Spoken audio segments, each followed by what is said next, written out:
I'm very stoked. If I were to run a game for the Discord at this point, it would probably be something on a Blades in the Dark kind of setting. Yeah, very cool. Sounds like we almost got the top 5 RPG systems by Muffin here. A prelude to our discussion. Yeah. Please don't tell me Tim's already been recording. No, I've only been recording for about 20 seconds. Oh, great. There we go. Mm-hmm. Hi. Hello. Tim. Hi.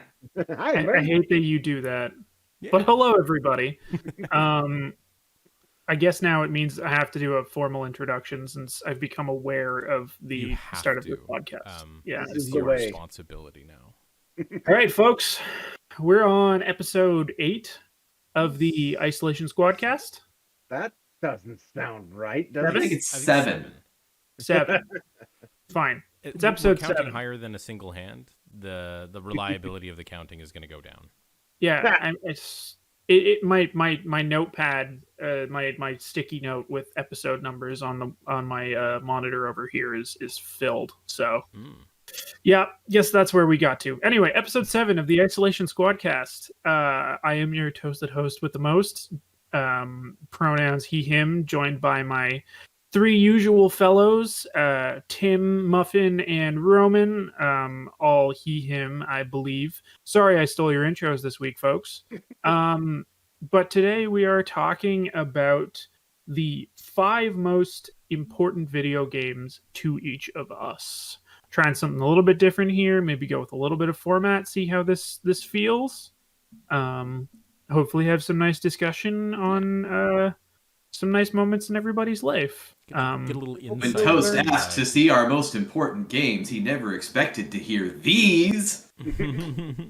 Don't make it clickbait. I'm a little afraid that we're all going to have very homogenous picks, but I don't think so. I don't think so. Either. We're all different ages. I think that's going to matter. True. That'll make a right? difference. I think that's going to make a difference. And that's kind of the reason why in our discussion earlier, I was kind of more going towards important games because I do differentiate between important games and best games. That's my own personal take on this situation. So when I say important, what I feel this means to me is the games that have stuck with me that may have influenced me in some way, influenced my tastes or even influenced my personality to an extent. We could have even gone with favorite instead of best. Yeah. Even then, I'd push back because some of these are not my favorite games, the ones I've picked. They're just the ones that have stuck with me. That's just my own take. I don't want to speak for you guys. Interesting. Okay. I think there's an argument to be made for each of our own interpretations of this. Yeah, for sure. If you guys have a different interpretation, don't let my interpretation color your opinion. We're all going to be talking about what we found and why we decided it. And, the for reason sure. can be wildly varying. Yes. Before we get into the full list, though, I did want to say, as I was brainstorming this with my beautiful wife Val in the car on the way back, I realized that we have a bit of a runner-up for our list in particular. And I have to say, before we get into the seriousness of it, that for us, our runner-up, our honorable mention would be Fall Guys, because that game has gotten us through this bloody pandemic. Oh, really? You guys have played it that much? You guys have played it that much? Yeah, and it's more also because it's kept us connected to some people who we didn't get to actually see. So it was just nice to force that connection. Keep it there. That's cool. Totally. Does anybody else have any runner-ups before we get going?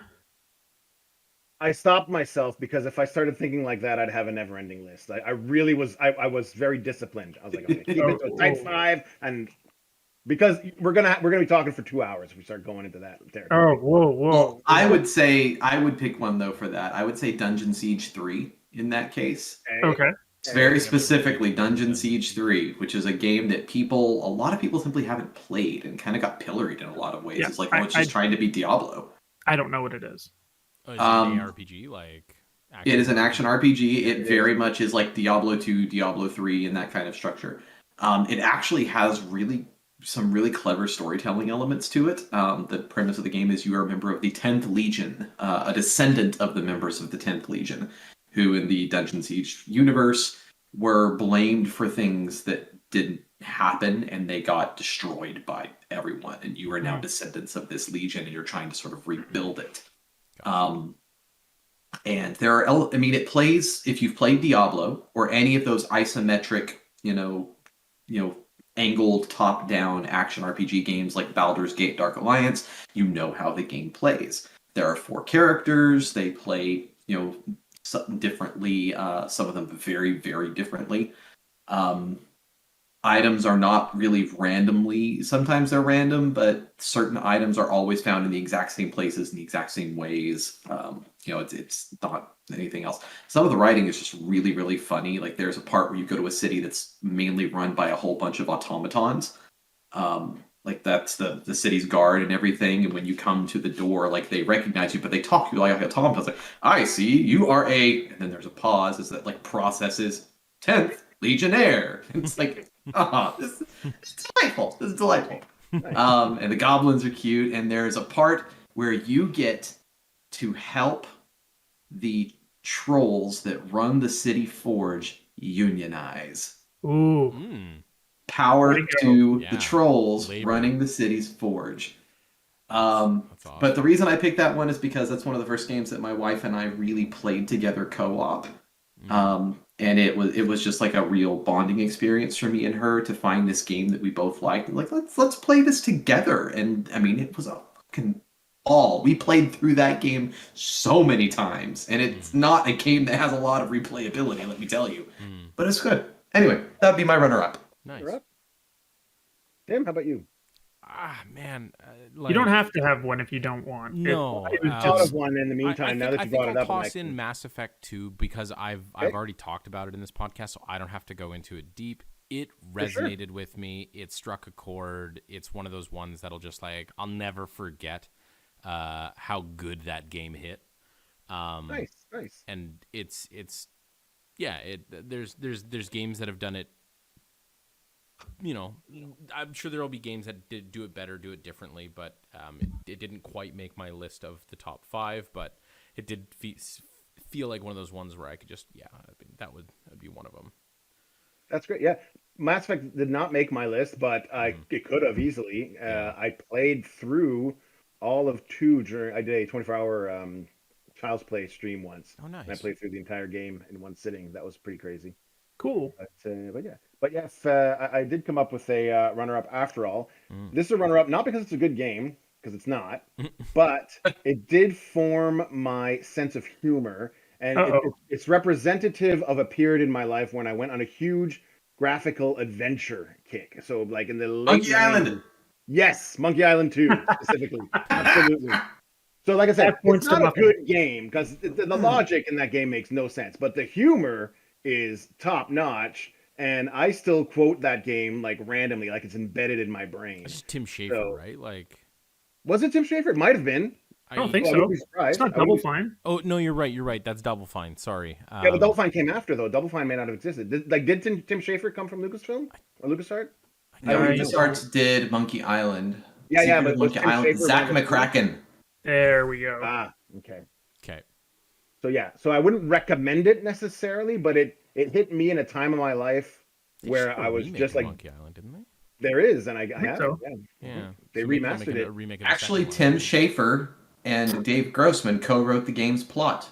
There we go. So okay, all right. So like, I felt like the Monkey Island games were like I thought that was all Tim Schafer shit, but 3 didn't hold up though, and 1 is crass. So 2 is the sweet spot. 2 was like right there, where it was like really hit the perfect combination of exactly. So there you go. That was just off the top of my head runner up there. Nice.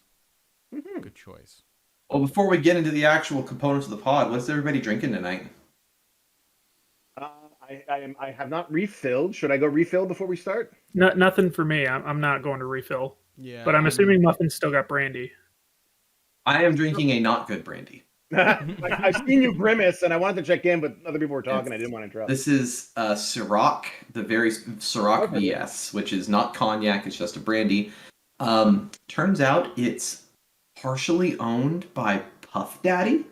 Oh, that's how you know something. That's how you know it's mediocre. It smells really good. Like Like there's some really good like sort of caramel, almost like creme brulee kind of notes on the smell, but it just tastes like garbage. Oh. Okay. But I have a bottle of it, so I'm gonna drink it. Oh, good. If you find a cocktail you can make with it. I mean, it was like $20 for a bottle of it, so it's not like I'm out. But still, I'm gonna drink it because So, get I Tim, paid for this shit. what is our order of windows here? Should we go like 1, 2, 3, 4? That works. I don't know how are we all in the same order? I've got. Well, I Muffin assume top it's going to left, be on me top Tim's right. screen, so Yeah. that's why I want to Oh, establish what our So what our right now order from is the there. recording capture, we've got Roman top right, Muffin top left, me bottom left, Toast bottom right. Okay, Same so as that's me. how I'm seeing it. Same too. as it is on my screen. Yeah, same as me. Yeah. So then, do we want to go Muffin, Roman, Tim, me? Sure. Sure, Cool. why not? Counterclockwise. We don't. Wait. This doesn't need to be a huge debate. Yeah. Oh, I demand to go first. I demand third. All right. So with here we go. We're going to start off with our number 5 game. Most important, I figure the easiest way to do this is basically just 5. Hey, there he is. say the game, say why it's important. So start us off, Muffin. I'm gonna be honest. Like 5 through 3 are all really hard for me to nail down. Okay. I feel you. They're all a 3-way tie. Yeah, and there's a fourth one that I really have to mention as part of number 5 as well. We already did honorable mentions. Yeah, you already. There's a reason for it that I think will become clear in a minute. Why I couldn't put it in the spot, but it was formative still. The number 5 game in terms of importance for me, I'm gonna have to pick Pitfall from like classic Atari 2600 Pitfall. Wow. So I did not own an Atari 2600. When we grew up, my family was here's some background, exceedingly poor. My grandmother and grandfather lived next door to us in an old converted schoolhouse. We lived in the little house next door to it. It should not have been standing, put it that way. But that was what we had to do. We just did not have money. But I would go over there because my Aunt Shelley, who lived with them, had an Atari 2600. And when it's not why I went over there, but you know what I mean. I'd go over there, there'd be games to play sometimes. And I remember watching her and my sister put in Pitfall for the first time. And I'm seeing this little man running across and jumping on top of alligator heads to get across the tar pits and all this. And then he jumps and he grabs the vine and he makes the Tarzan yell. And I knew that noise. Now, this is MIDI as fuck, right? I was just gonna try it myself. Yeah. Yeah. But you knew it, yeah. But I knew what it was. Yeah. And I remember losing my shit about that game. I could not play it to save my life, but I watched my sister and my Aunt Shelley play it all the time. So how old would you have been at this point? 4, Okay. 3. Yeah. I mean, this is like truly like formative years of my life here.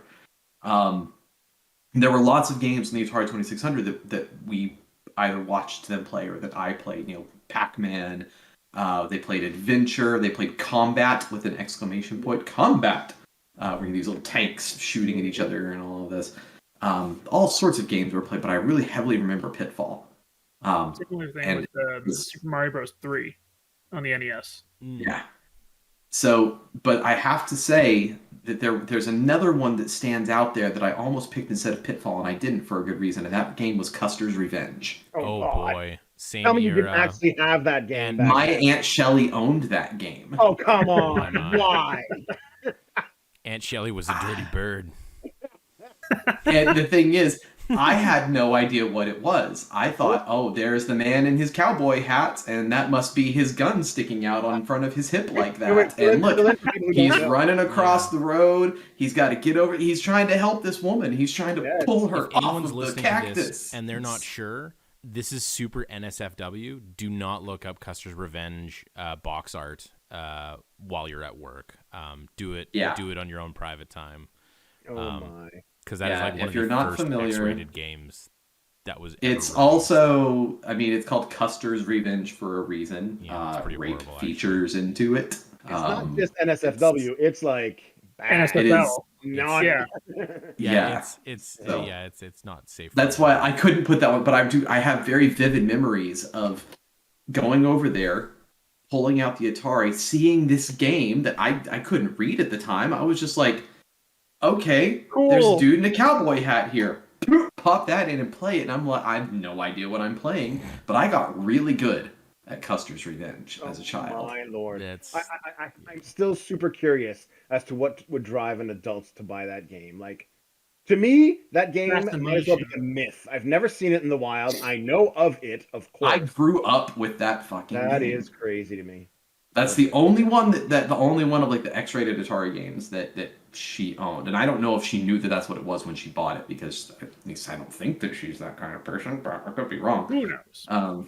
But so you see why I couldn't put that one at number 5, because I have a lot of memories of playing hilarious. that game, including the day that she discovered that I was playing games on it without her, and she forbade me from doing that anymore.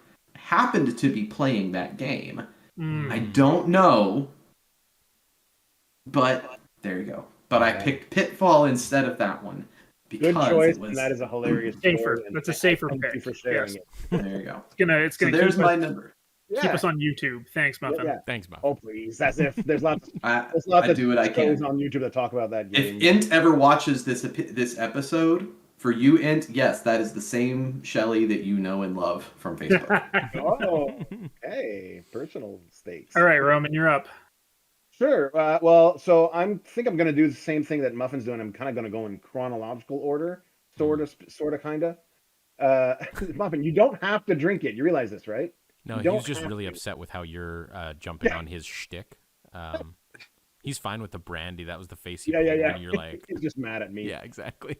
Now, I think some of you, if not all of you, probably already know this story, so I won't go on too long. But my first game is going to be Dig Dug. Nice. Namco's Dig Dug. Yep. So in case you don't know, Dig Dug is literally the first video game I ever played. Nice. Roman, is that a demake of DRG? I mean, you could make the argument. Honestly. But DRG would have to introduce some kind of pump weapon for that to be actually true. How do you know there is the coming? corrosive sludge pump.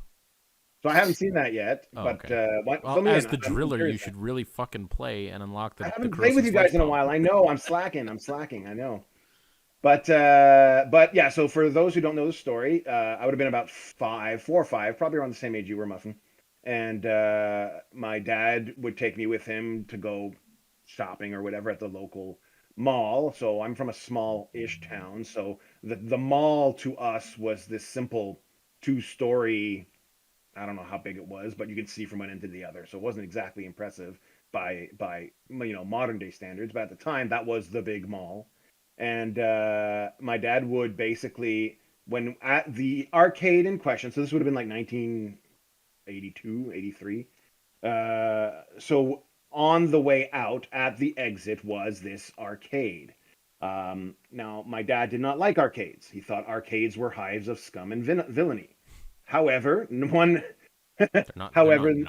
a young boy will, upon hearing shiny lights and sounds, will of course be attracted. And they're casinos for kids, dude. Basically, yeah. You're not wrong. 100%. Without any chance of a payout, but still, the payout is dopamine. The payout is dopamine. Yeah, the payout is fun. Yeah. So, but of course, I'm drawn to this place, and my dad, as loving as he is, had to find a compromise. Like, how do I let him have his fun without going into this seedy place? So right at the entrance, kind of out in the hall of the mall, was a copy of a stand-up of Dig Dug. That was the only game I was allowed to play because I was not allowed to go inside.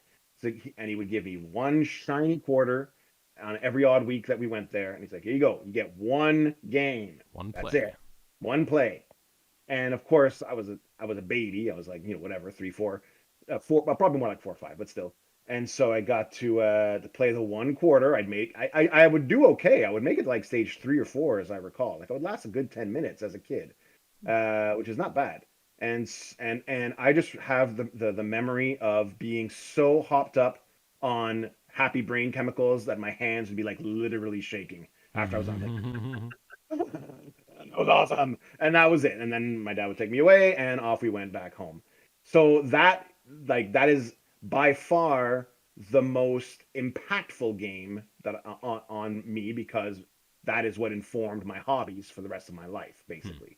And of course, I like to tease my dad every time he laments what a nerd I am.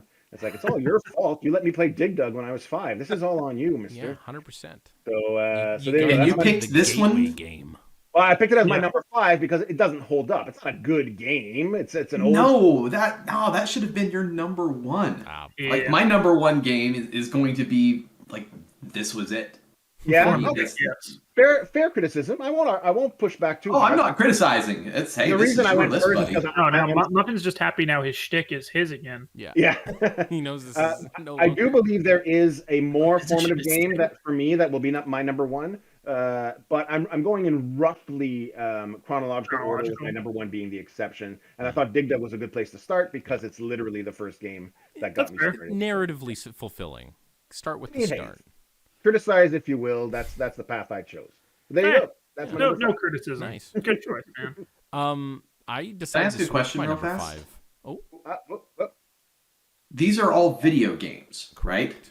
Correct. Does it have to be? I mean, That was my plan. That was my. That's my list is video okay, game. we're all- But we're like all if we're on the just same saying like page. games No need in to- general, I No. can make a couple of changes to my No, list. no. let's keep it tight. We can do. We can do. We'll do other the board game list later, the RPG list later. We'll do the There you everything go. else later. We'll go deep diving when we're scraping the barrel for content. Exactly. We've got these in our back pocket, which is fun. Yeah. Video games get fixed, boys. Come on. Yeah. We'll bring those in as Ben keeps extending your D&D campaign. Yeah, We can that's never right. have the freaking the postmortem or anything. Absolutely. Anyway, sorry to interrupt you, Tim. Go ahead. It's all good. So number 5 was a late breaking change.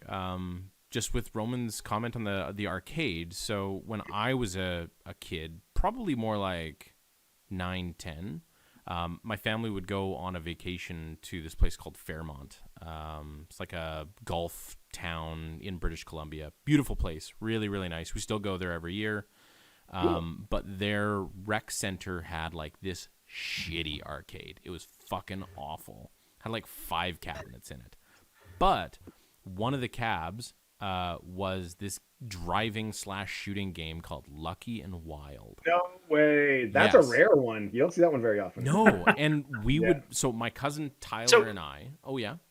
No, go ahead. Yeah, no. Tyler and I would play Lucky and Wild like for hours. Tell Toast what it is because it's really unique. Yeah, so like there's a wheel. Yes, and there is a steering wheel and a gun. and 2 Yeah. guns. So the driver Yeah, gets that's a right. gun, and the passenger gets a gun, and you're 2 detectives, and you're like trying to like catch a guy who's driving away, and there's bad Catching guys criminals, coming at basically. you from the side. So you just got to shoot everyone and drive around barriers. So we decided that Literally everyone. yeah. There's no point in like a guy driving and shooting. So the one guy would just completely like laser focus on driving, and the other one would just get both guns because like focus fire, right? I never even thought about that. That's smart. we fucking killed that game. So Tim and Tyler, our initials on the game were always TNT. So we always had the top score on the board. TNT Dynamite #1. Nice. That's great. And like it's just one of those things where like that is a game that I only saw in Fairmont. I've never seen it anywhere else. When the year when it was no longer there was heartbreaking. Yeah, like I was quite a bit older, like you're like 18, but it was like Tyler and I would always at least throw a few quarters in every year, no matter how old we got. Was that cabinet there for 8 years? And shit. it was there as long as I remember. So like whenever I started caring about arcade, or maybe they put the arcade in, and that was the first game. It was one of the first ones that they brought in. But they had it forever to the point where like the CRT was like burning in super bad, and like it was a haggard unit by the end of it. But can we take a quick pause to talk about like how arcades worked back then, Tim? 'Cause I don't know how much you know, Toast. I mean, no, is that I mean, for digression me, another so day. this wasn't like an actual arcade. This was a room in a rec center Sure. with Yeah, yeah. coin-operated Which was arcade common. games. So just plug quarters in, right? So like Yeah. my mom was like super stoked that she like found this thing that we were like really into, and she could be a part of the fund by being our financier. So she would dole out Fun. quarters for us to, like, after we did our homework, she would like fund our video game addiction.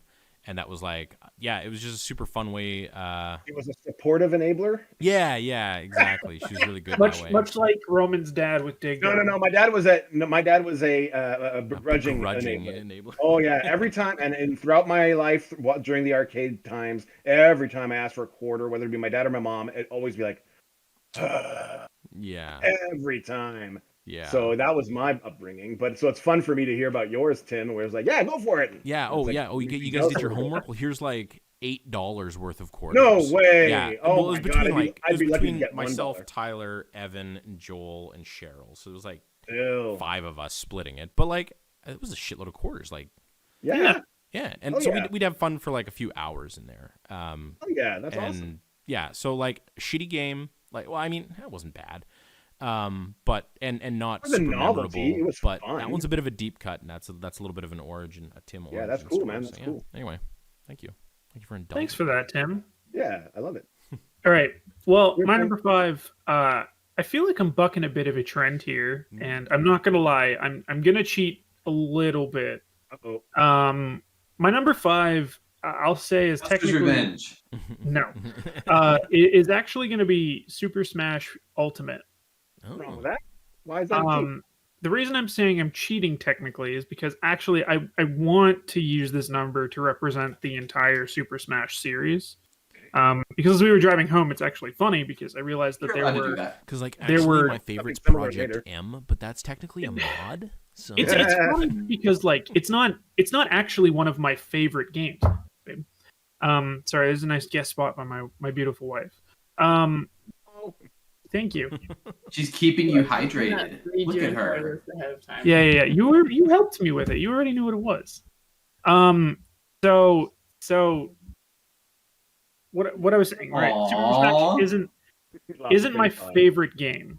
None of them are ever really my favorite game, but they've just been associated with so many different parts of my life that I kind of couldn't leave it off of this list. Yeah. So obviously, first one came out in N64. I was in the hospital for a while when I was young, when I was about 6, which is when that one was out, and there was a room in the hospital that had N64s, and it was there. So I would play it with like my dad a little bit, but not too much. When I was in grade school, my friends got really into Melee. I was terrible at it, and they would beat up on me all the time. So not super fun moments, but like I could see the competitiveness and the little bit of enjoyment. I bought and loved Brawl when I had a Wii. When I was in university, I had the 3DS version, and my roommate had the Wii U version, so we would play that a lot. And then when my wife Val and I got the Switch, and we bought Ultimate, we sat and plugged through it together. So it was kind of like this beautiful moment of this thing, which seems to have followed me through all of these different weird periods of my life, finally becoming something that I could like really claim and make my own, and finally make really nice and finally become something special and good in my life versus just kind of weird and there, but still important. Yeah, man, that's totally cool. And I just want to say, like, so Super Smash Bros. Is not on my list, but I do own Ultimate, and I think it's worth owning just for its historical value, if that's the proper term for it. To me, it is video games, the game, and just for that reason alone, I think it deserves recognition for that. Like, Nintendo, the hoops Sakurai must have gone through to get all the licensed characters that he did in that game. Yeah, it's insane. And all the nostalgia buttons that it presses is mind blowing. And like, just for that alone, I love that game. Even though them allowing you game to play it with like people with their DSs. And like 8-player multiplayer. Like that's unreal. It's so good. right? Oh, she wants to show off her nails. Lovely. Her Ooh, nails nail look polish. great. Fantastic. Real Thank nice, you, Pest. fantastic. Did she do that herself? Did you do that yourself, sweetie? You did. Yes, Wow. I saw you. I saw Better you than take I a would have step out. done. All right, love I you, don't have a lot sweetie. of practice, but Okay, Goofy. All right. So that was it for number 5s. So Muffin, I believe you're up for number 4. mhm. See you later, sweetie. Sure. So my number 4 is Donkey Kong Country on the Sure. Super Nintendo. Good Nice. call. So I don't know if this was a thing in Canada or not, but at least in the U.S. when I was a kid, Nintendo got really into this idea of having game competitions. Yeah. Right. We had them. Okay, so you're familiar with that structure. Well, Mhm. Donkey Kong Country was a game I just loved playing. Like just finding all these little secrets and ways that you can, places where if you throw the barrel just right, it will break open a wall over here, Right, and yeah. stuff like that. I mean, it was just such a good game. I played that game just all the time. One year, Nintendo decided that their competition was going to be Donkey Kong Country. Right on. And it was collect the most bananas possible in a certain amount of time, starting at the beginning of level 1, world 1. And I was like, I'm good at this game. I'm gonna try this. It turned out I was good at that game. Nice. I went through the local, like my town. There was a competition there, and I won in Norman, Oklahoma. Nice. And then Oh, yeah. that went up to like a regional one for Central and like Northern Oklahoma or something, and I won that one. And then I went on to state, and I won the state competition. Oh my god. And then I went to like, I don't know if it was full nationals. I can't remember anymore if it was full nationals or if it was like a multi-state sort of thing. That's where I lost, but I got second place in that Oh, one. yeah. And the Wow. kid who beat me only beat me by like 2 or 3 bananas or something. I mean, you it was lived just a the really, wizard. really tight margin. And it's like, yeah, I could have been California, man. That could have been me, but it wasn't. But yeah, I'm gonna have to pick Donkey Kong Country for that because it was my first and only real foray into truly like competitive gaming. Sure. I would never want to go back into competitive gaming in any way, shape, or form, but that was a pretty like solid chunk of my life. Was like, I know that I'm going to go do this in 2 weeks. Go to my local Blockbuster where they're going to have the kiosk set up, and they're going to have a dude there who's watching me, taking notes about my play, make sure I'm not cheating. Da da da da. And I practice every day with a timer and everything just to nail it down and learning like, what if I go this path instead of this path? What's going to happen? And like really just your nit. fucking banana collections. Yeah, That's it cool. was. Love it. I was Like really speed dedicated to running, that but shit. like Awesome. Speedrunning before banana we running. Yeah. That was a very formative time. And my That's awesome. sister Wow. and my mom and my dad, like my sister was a big gamer too, but my mom and my dad especially were like, whatever, I guess if this is a thing you want to do, sure. My sister was more like, you're not that good at it. Come on. Oh, now. keeping your feet on the ground. I just said my name. You did. Can we edit that? Oh, Can that's somebody good. please? I'm sure Can we add a we beat can- there? I need to This will be bleep that the out. edited episode. This will be the one where we have to add Oh. like Oh well.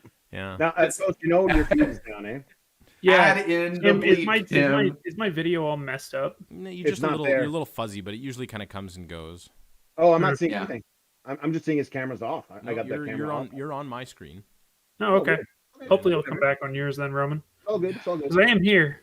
I'm just looking fuzzy Oh, to no, me. I heard you talking, Yeah, but a I little just I fuzzy, wasn't but- sure if you were aware. Mm. Mine was fuzzy earlier, and yours was perfectly clear. So I don't know. My color was super red saturated for a while, so. Mhm. Yeah, anyway. And, But yeah, and- so my sister was insisting that I was not that good at it, and as it turned out, I was good at it. And then my mom and dad were like, No shit. "Huh, this could," and I think I won like $50 or something at the state when I won it, which for Became a me was like, professional video gamer. Yeah. I'm gonna go buy a video game now. Like I could buy a Super Nintendo game with $50. Games, So Yeah. video games. So yeah, That's awesome. that's my Sick number pick. 4. That's cool. That is sick. Yeah, for sure. Awesome, dude. Yeah, that was a good choice. Thanks. I think so. My turn. All right, Sure. Roman. So I was never a pro gamer like our dear friend here, but my number 4 pick is for similar reasons because it's when I realized that I could master something. So the game I'm going to name here is the first game I mastered, and that was Mega Man 2. Ooh, Yeah. that's a good game. So Mega Man, like a lot of North America, well, Canadian kids, I think. So Muffin, you may not know this, but in Canada, we didn't have Nintendo Power right away. We weren't able to get it up until I think their 3rd year, give or take. Well, their first issue that was available in Canada, I remember, was the Mega Man 2 issue. So I don't I know was when that was expecting released. Roman to say, I hope unlike America, we didn't have Mega Man 2 in Canada. No, we didn't have Nintendo Had to Power. import it. Yeah. So we had the Nintendo. It was Maple Man in Canada.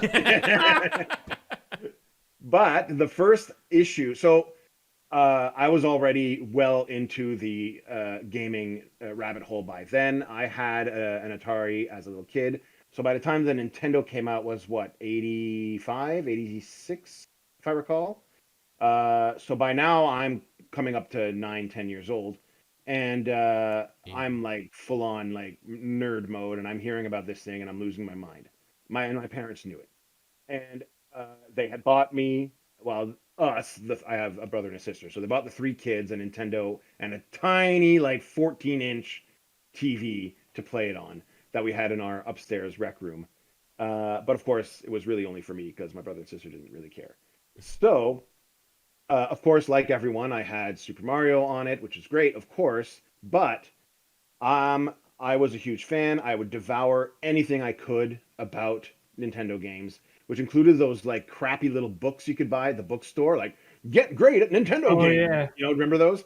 They were like really like low rent, but they I do remember, at least in Canada, when you bought a Nintendo system, it came with like a card or something that was like, sign up for the Nintendo Fun Club. And of course I was like, yeah. So I signed up, but in Canada for the first whatever amount of months or a year or whatever, they didn't have Nintendo Power. They only had this like fold out, which was like a cardboard fold out, which was like a 2-pager that had like a couple of hints and stuff on it, which I still loved, but it was hardly a full magazine. But Yeah. eventually, subscribers in Canada who were part of the Fun Club eventually got rolled into Nintendo Power when Nintendo Power became available in Canada. So I was already subscribed technically. And all I remember is 1 month. I don't remember what month it would have been, but 1 month I got my first issue of Nintendo Power proper. And it was the Mega Man 2 issue. And I lost my shit. I was like, this is the best thing ever. And of course, Mega Man 2 was the featured game, so I had to have it. Of course I had to have it. Marketing And works. I'm not even kidding. I dreamt of this game before having even played it. Just from the Nintendo layout, I was dreaming about this game. Oh, look who's back. And okay, sweetie. And I remember begging my parents, please, please, please, can we get this game? They're like, no, games are expensive. Be content with what you have. So, sweetie. So I'm like, I'm begging, I'm begging, I'm begging. Finally, they're like, fine. Tell you what, we'll go to town, which was like half an hour away, and we'll see if they have it available for rent at the local video store. Like they were doing me a huge good favor, compromise. right? Yeah, good. So I get there, and this is like a small town. They had exactly 1 copy, and it was, of course, rented out. So they said, so I was all disappointed, and I remember the clerk's like, well, you can reserve it, right? And I was like, what does that mean? He's like, well, you give us your name, we'll take it down, and then when it comes back, we'll let you know, and you can come and get it. And I was like, yes, please. So they took my name and my parents' phone number, and they gave me, and I remember this very clearly, a dot matrix printed receipt, which was like carbon paper, like it had like 3 layers to it. You know? Oh yeah. Yeah.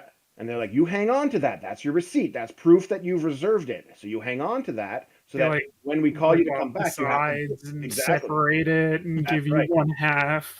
Yeah. And it's like, this is your proof. If you don't have this paper, we can't let you have the game because this is the proof. So, needless to say, I get back home and I had a cork board in my room. Keep that shit safe, yeah. Oh man, I had it pinned on that cork board every night. I'm staring at this thing. And I don't remember. I think it was like 2 weeks before it became available again, and I was in agony the whole time. Please call. So 2 finally, weeks. on one Just fateful wait a weekend, day. yeah, no shit, right? As a kid, it was a nightmare. So finally, like 2 weeks later, I get the call, and I'm freaking out. Dad, you gotta drive me to town now, now, now, now, now. And he's like, oh. So he drives me, get the game, come back. I devour it. It was a weekend. I played nothing but Mega Man 2 that entire weekend, and I didn't quite beat it. I remember that I didn't quite beat it, but I was still super happy and satisfied and thrilled. Fast forward to that following Christmas season. Well, long story short, parents bought me the game. Once again, I'm flipping out. I'm super happy. But I had already played the crap out of it that one weekend, and I still remembered a lot of it. So I remember putting it in on Christmas Day and beating it. Like, Plowing through it. First playthrough, which is like back then, a game like that, you can play through it in like half an hour, right? Yeah. First playthrough, beat the game. And I come back down, I'm like, I did it! I beat the game! And she's got this huge disappointed look on her face, like, just got you this game! What the heck? This was $60! You know? This is your main Christmas gift. And I'm like, so I had to reassure, no, Mom, it's okay. It's okay, Mom. I beat it again. I'm gonna do it again. I'm gonna keep playing. Don't worry. I'm not upset. Like I'm really still really happy, and I'm gonna keep playing this game. So needless to say, I continued to play that game, and so for anyone who doesn't know Mega Man, it's one of those games you can pick the stages in any order you like, but certain stages will be easier if you have certain bits of equipment that you've earned in other stages.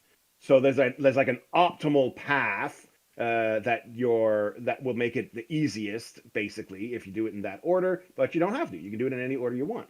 So I played so much of that game. There was an easy mode and a hard mode, and I would play that game, and it got to the point where by the end, I was playing on hard mode, and I could beat the stages in any order whatsoever. I would even handicap myself, like even playing the stages in any order. I would still play using just the basic pea shooter and none of the special items, just to say that I could. So that was like the first game I mastered. That was when I was like, hey, I could be good. It's not, I don't just enjoy this. Like, I could kick its ass. Nice. And that was a huge confidence boost for kid me. So that's why Mega Man 2 is my number 4. Fantastic. Roman got good. I did. Seriously, it was my first experience with getting good. That's right. Number 4, these ones are a little bit fuzzy, like it's a little bit arbitrary what order they come in, but I did pick Half-Life 2. Okay. Wow. Great one. As a formative game. So when I was younger, like, I mean, video games were a big part of my life, but not so much like my parents. My sister was not into it at all. So we always had like a decent computer. My parents would get me like one of the consoles of whatever generation we were in. Didn't have everything, but I had a lot of things. And I remember getting a demo of the original Half-Life, a demo disc. It had the first act, like just before the Marines, or as the Marines are coming down on the ropes, and then it kind of like, oh, if you want to play the real game, like you got to go out and buy it. Is it shareware? No, it wasn't. It was a demo. Like I think it came with. What did I get it with? I honestly don't know, Roman. Maybe like PC Mag or something. Maybe PC something. Gamer. I had PC Gamer. Sure. So either way, this is one of those things, and the other aspect was our neighbor worked for an engineering firm. All of their computers were all networked together, and they would play Half-Life multiplayer on their lunch breaks. So I had no idea that this was possible, but he took me and his son to their office on the weekend the one time, and we played Half-Life on these network computers, and I thought that was just the fucking coolest thing ever. Multiplayer, not split screen, dopest shit alive, right? Flash forward like a number of years. I'm old enough where I've got like my own expendable income. PC gaming is the way that I want to go. I've got a great computer, and Half-Life 2 is coming. I knew I loved Half-Life, but Half-Life 2 was like one of those games where when it came out, it exceeded the hype so acutely. Like, there has never been a game that I've been excited for that has like really met expectations. Like, there's always been like a bit of jank, or like, oh, that feels like a missed opportunity, or there's very few games that like really like, oh my god, I had no idea it could be this good, right? Half-Life 2 absolutely did that for me. I was not a big shooter kid, so Half-Life was a bit of a kind of outside of what I was normally used to. But man, when the Combine takes his shock baton and like knocks the bottle off of the trash can, pick it up. And I was like, oh my god, I can pick it up. And I picked it up and I put it in the trash, and he laughs at me. And I was just like, oh my god, like I am cattle. It just diegetically taught you, yes, you can interact with the things in the world, and also, yes, you're a piece of trash to these like occupiers. And it just wove itself in so perfectly, like from the narrative standpoint. It just makes my heart swell.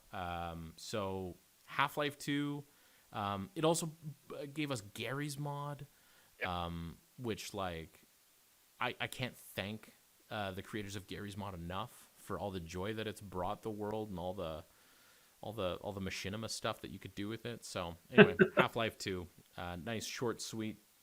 Yeah, it's a pretty dang good pick. Cool.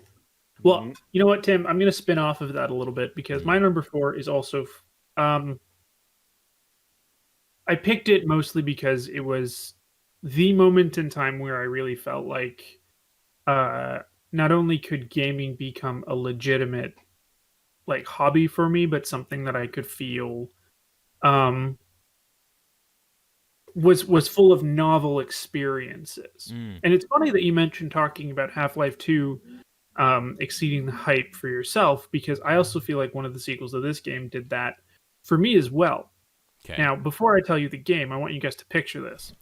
16-year-old Toast. On a journey in your mind. 16-year-old Toast got an Xbox 360 for Christmas. I had already committed to the wrong console of that generation, being the Wii. Tough choice. Ooh. Yeah, I loved it. I loved it when I got it. He's good, but I got it at 14, and there were some great games on it. But realistically, I don't know if there is a more Toast statement than that. There you go.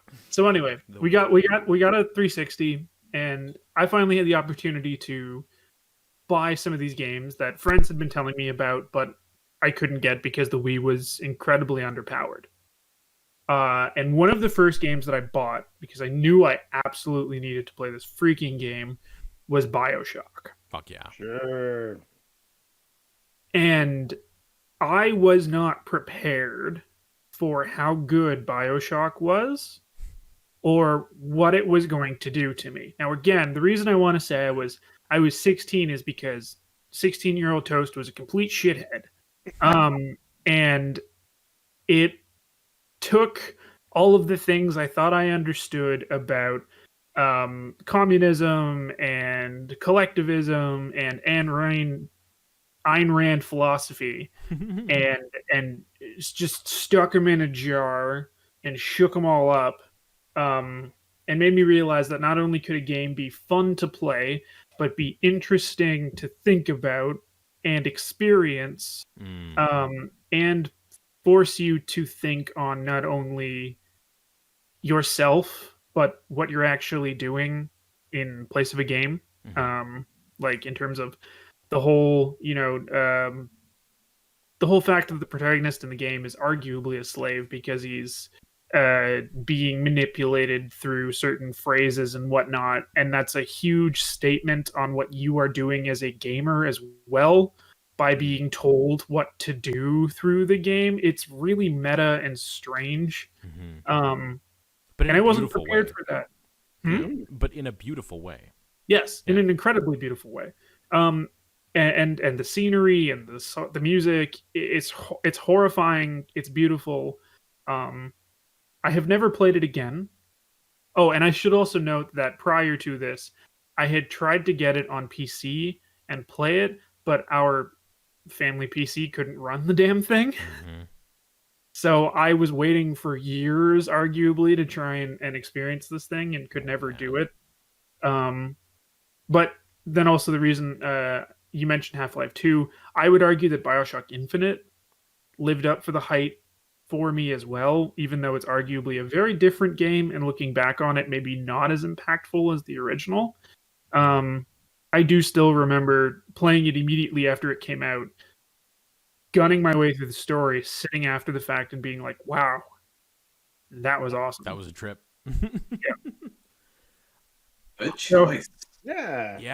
That was my number 4. Bioshock, fantastic game. The No Gods or Kings speech at the beginning is like locked in my brain. Mm-hmm. That's a good one, man. The plane crash. Yeah, that whole opening sequence. And then of course the golf club. The golf club, and if you haven't played it, we won't. I mean, surely everybody knows it. But a slave obeys. Yeah, a man chooses. Whack. Now, Toast. Shut up. Now, Toast. Would you kindly let Muffin present his next game? Oh, nice try, Roman. Nice. I will let Muffin present his next one, but because I choose to, and not because you've told me to. Because a man chooses. There you go. A toast chooses. We are up to number 3, so Muffin, please take it away. My number 3 is going to be Final Fantasy VII. Hey, wait a minute! Wait a minute! Is there going to be a head-to-head here?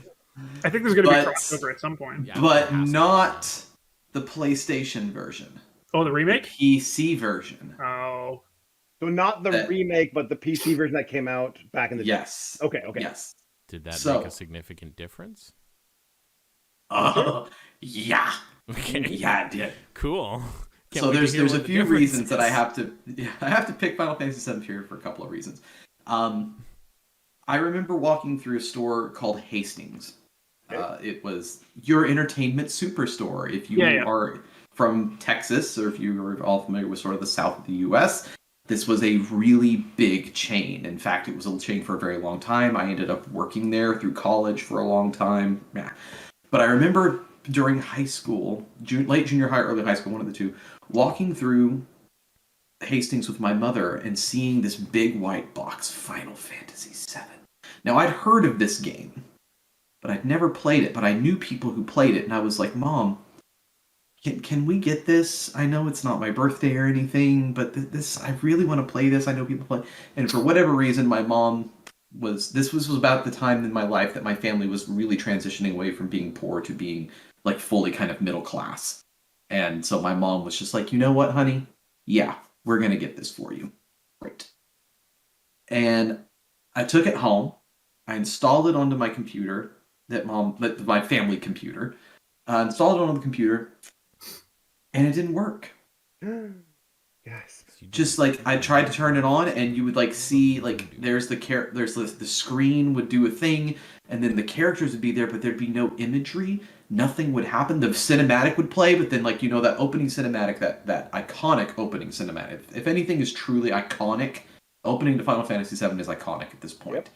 Yep. You see Aerith do her thing, and then it just cuts to the train back and forth through the city train, and then it comes in, and the train pulls into the station, and the game starts, and nothing happens. The sound effects are going off, but nothing is happening on the screen.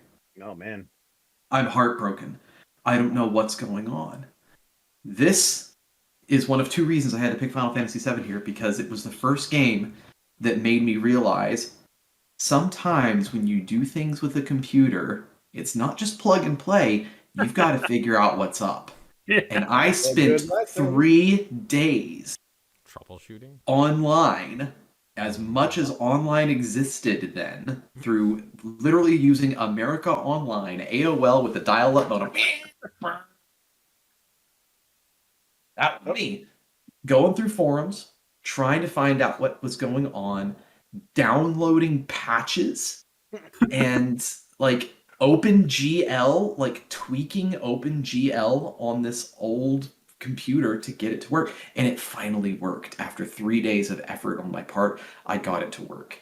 And it was just this incredible, sprawling, epic adventure. Like, you think you're just going to be in the city. Oh, no, my friend. You're going to spend hours in the city, and all of a sudden the world opens up. And it was just this, oh my God, kind of experience.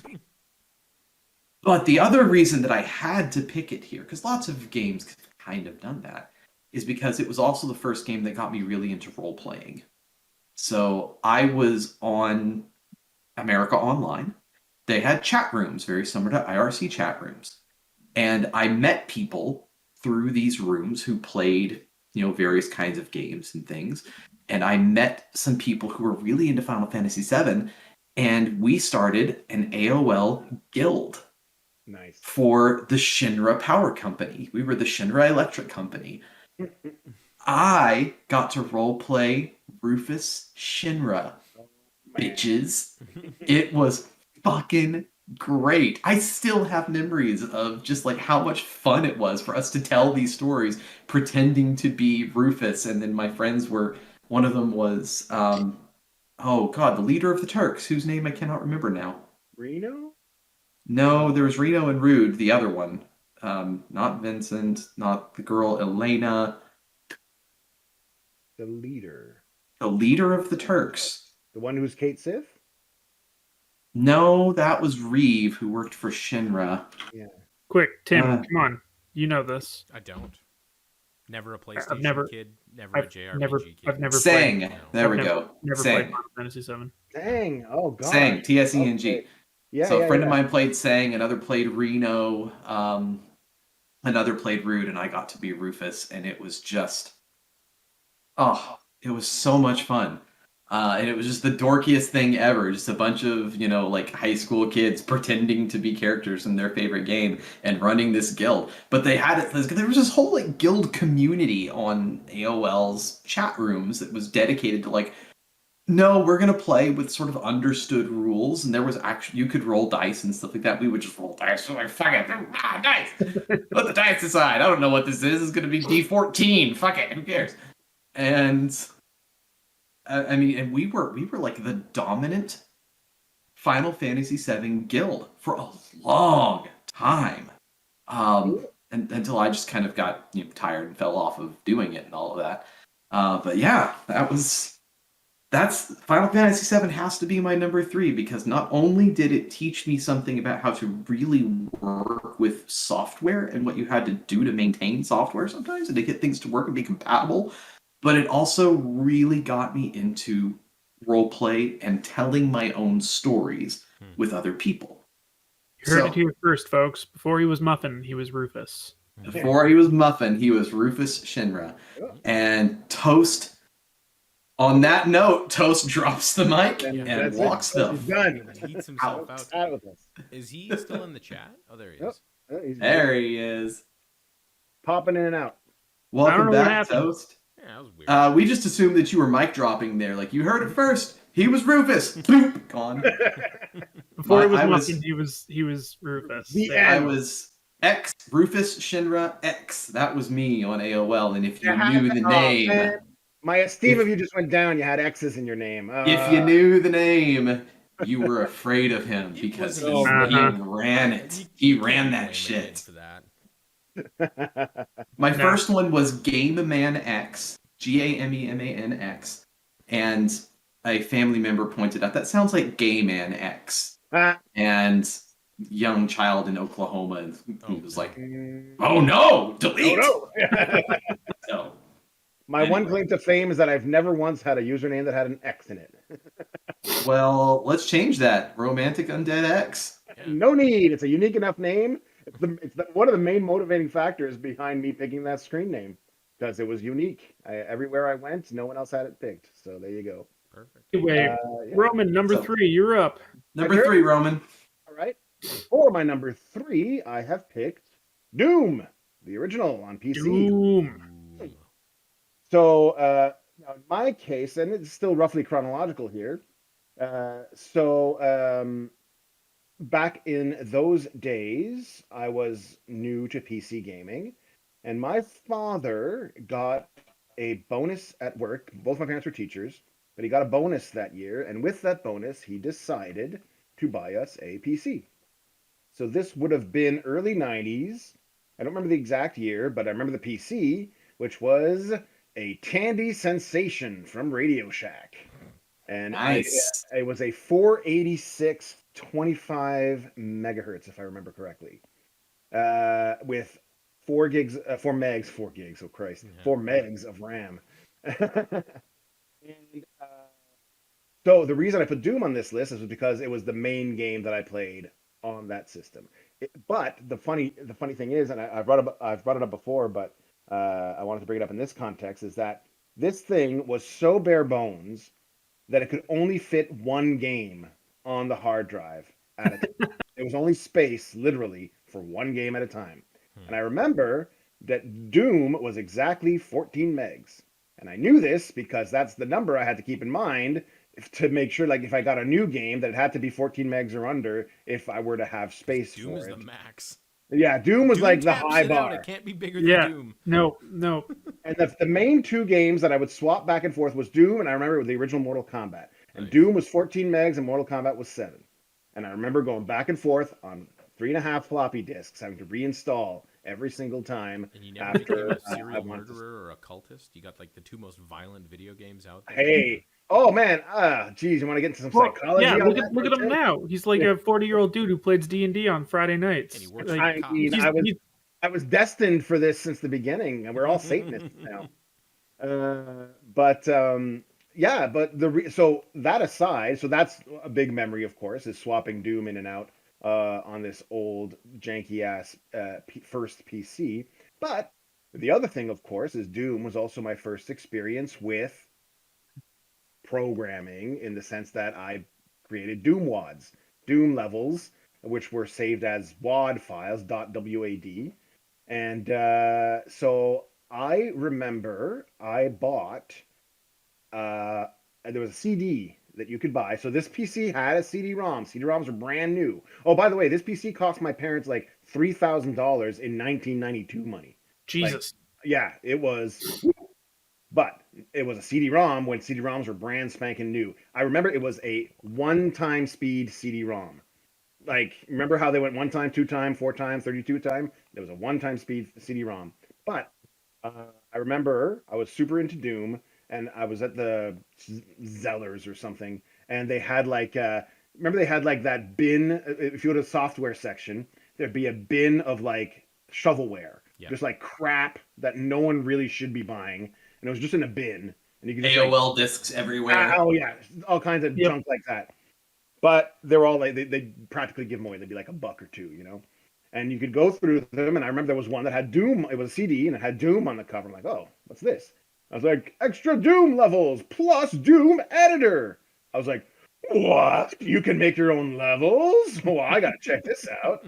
So I bought this thing for like allowance money for like $2 or whatever. Brought it home, and sure enough, it had a Doom WAD editor in it, which essentially was a very rudimentary, I guess you could call it a CAD program? I don't know what you would call it, but it allowed 3D manipulation of the Doom levels because they were pseudo 3D. It was one of the first games that had, like, it wasn't true 3D because it was sprite based still, but the structure of the levels, the skeletons of the levels were 3D. Like the walls and floors. That's right, Yeah. exactly. All that was.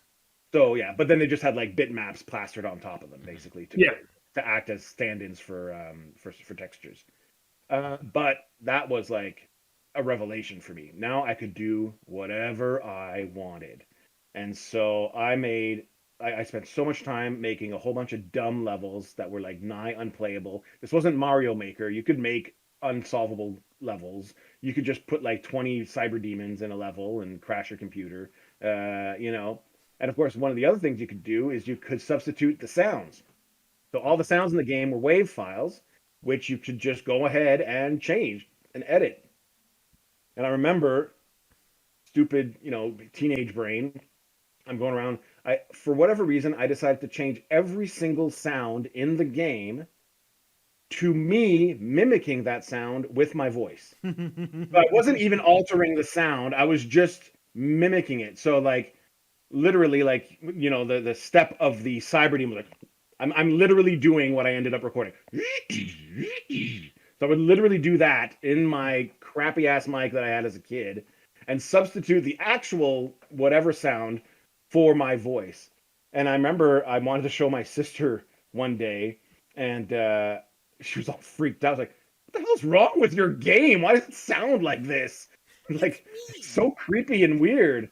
It's And me, Roman. yeah, and I do remember, and I do remember there was, there was one alteration I made where it was like, I think it's like if you tried to quit or something, the menu would come up and say, "What are you, a pussy?" or something like that. I don't remember what it said exactly, but it was like it insulted you, right? Mm.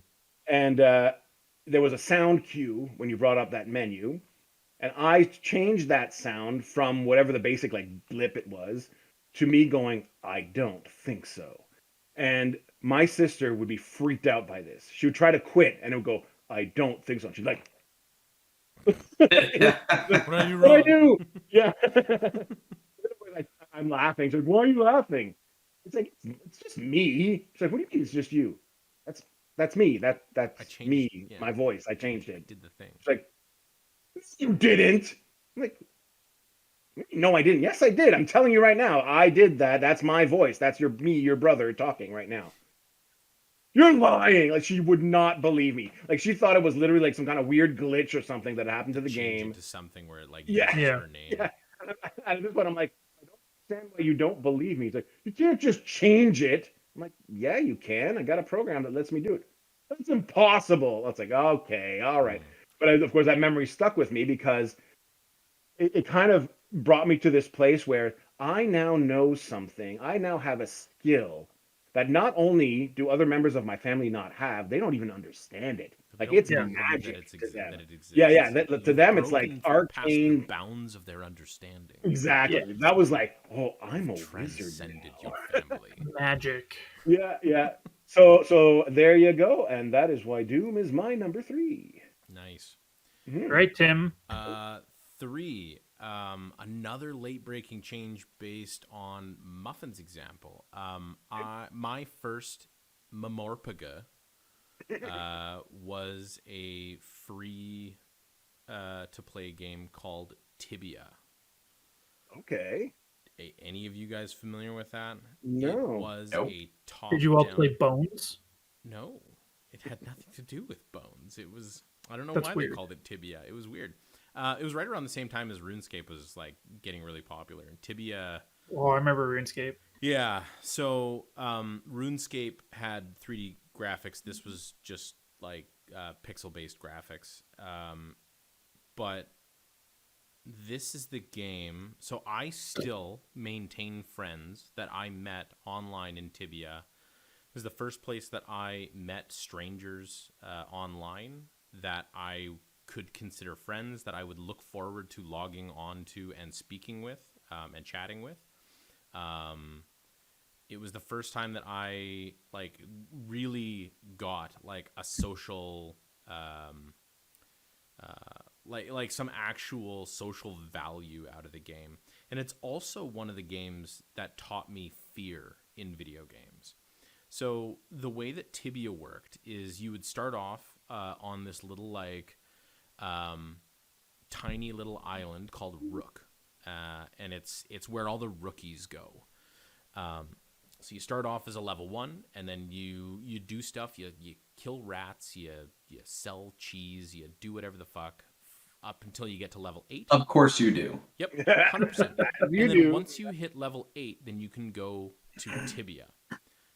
It gives you the opportunity. And if you ever go below level 8, you get sent back to Rook. So my first time, I left Rook and I got to Tibia, and you start off in this like really grand temple, and it's like a bit of a safe zone. And then I walked out, and like just some random people like approach me, and they're like, "Get the fuck back in there." And I was like, "No, like I'm new here. Hi." And then you get ganked. 100%. They're like, get the fuck back in there, or I'm gonna rook you. And I had no idea what. And yeah, they just absolutely murdered me. They one-shot me, killed me. You lose experience. You lose all the stuff that's on you. It was like old school, like Escape from Tarkov, essentially. Whatever you had on you, you lost. So all your fucking cool gear, your weapons, they could pull it off your body, all of that.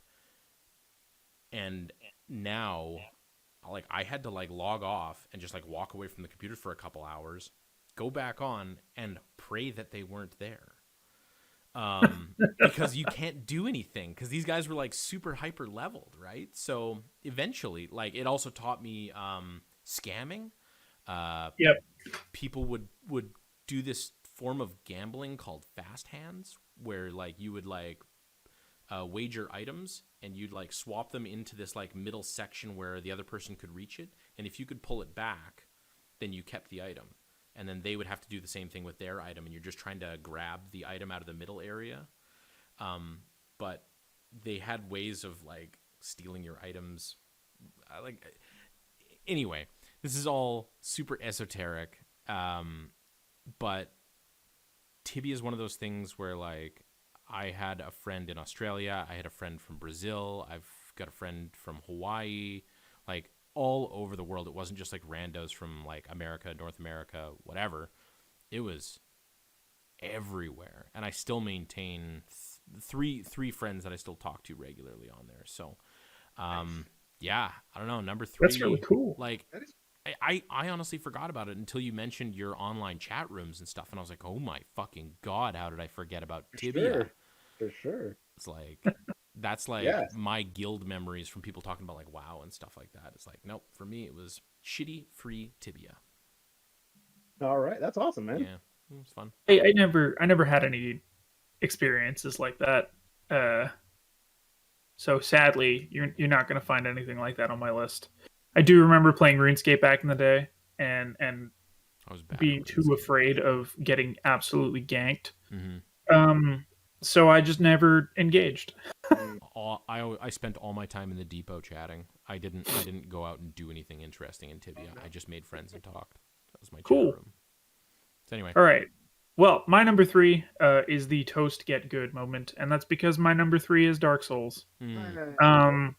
Of course, I was wondering where that was going to be on. Of course, it was going to be on my list. Not as a surprise. Let's talk about it for 2 hours.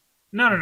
I honestly won't. Like, look, it's maybe it's because it fits in pseudo chronologically or anything else like that. But it was the first game where I felt kind of a multitude of things. One that I could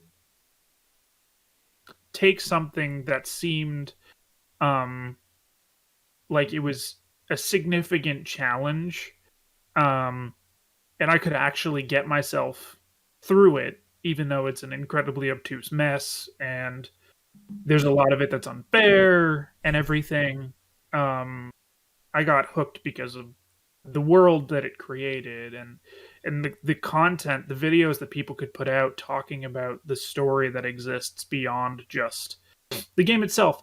And then also seeing a community that existed around this weird game that, again, just seemed hyper difficult. And understanding that, you know, just because it was a single player solo video game didn't mean that you were necessarily always in this on your own. You didn't necessarily have to have friends who were into the thing in order to feel a sense of community and to be able to tackle something that was so monumentally outside of your own comfort zone or your own abilities. So that's kind of why it sits on number 3. I think it changed the way that I look at video games and the way that I approach challenge and the way that I force myself to be humble and not be hyper competitive with myself about stuff. And yeah, so it's my number 3, Dark Souls. Dark Souls, good choice. That's not a I'm bad surprised choice. it's not higher on the list for you. I am too. But No, I'm also pleasantly surprised because now 1 and 2 are going to be more of a surprise for me. there you go. Yeah. Up until now, I'd be like, all right, when's Dark Souls showing up? And now There's it's a out of lot the way. about Toast you guys don't know. Yeah, no, Great, that's truly. great. All right, Muffin number 2. My number 2 is going to be maybe an unusual one. That is going to be a game called Companions of Xanth. Okay, that rings a bell. That rings a bell. But So, How old? if you're not familiar with the Xanth series, they are a series of novels by a British author, Piers Anthony. oh yes, These are books that Toast must read because really? they are full of nothing but bad puns. they're really silly. Yeah, That is the shtick of the series. even I have a limit, man. Like, there's one of the books is called The Isle of View, and it's a love story, for example. Get it? Isle of View. Yes, I love you. Yeah, I get it. Yeah. I get okay. So yeah, you get it. Tim, if you So- feel like it, add some crickets at that point. So Companions of Xanth is a point-and-click adventure game along the lines of it's first person. First off, so it's that kind. It's not the third person where you're moving around the character and all this on the screen. It was again sort of two reasons that I picked it. Number one, it was the first game that I ever saw that was really what I would eventually learn is called meta. The game starts with you sitting down at your computer to play a game. And this game is something about this magical world called Xanth. And you get sucked into the game, basically. So you are this mundane, normal human going around this enchanted, magical fantasy world full of really bad jokes. And I mean, otherwise, it's just a sort of bog standard game from the mid 90s or early 90s about point and click adventures, all this good stuff. Your goal is it loosely follows one of Piers Anthony's books called Demons Don't Dream. And the main enemy at the end is computer. COM-PEWTER, and you have to beat the computer. Yeah, you get it. How old were you at the time there, Muffin? This might help contextualize some of this. So, but it was the first game that I ever really got through that I experienced that I would say like this is a meta game. It was like this is a game about playing games and everything. There's so many times the game references the fact that you are in fact a gamer, and that has always stood out to me. And I've always just my whole life I've just had these memories of things that happened in the game, like trying to help the kid get his ball off the top of this high pressure vent that's just keeping it up in the air, and the ticking clock of being in the gap as the gap dragon starts moving towards you, and you have to be ready to stop the dragon from consuming you. Things like this.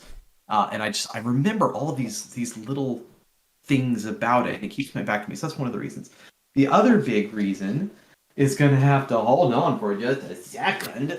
Special guest. Yes. The Hi, buddy. cameo.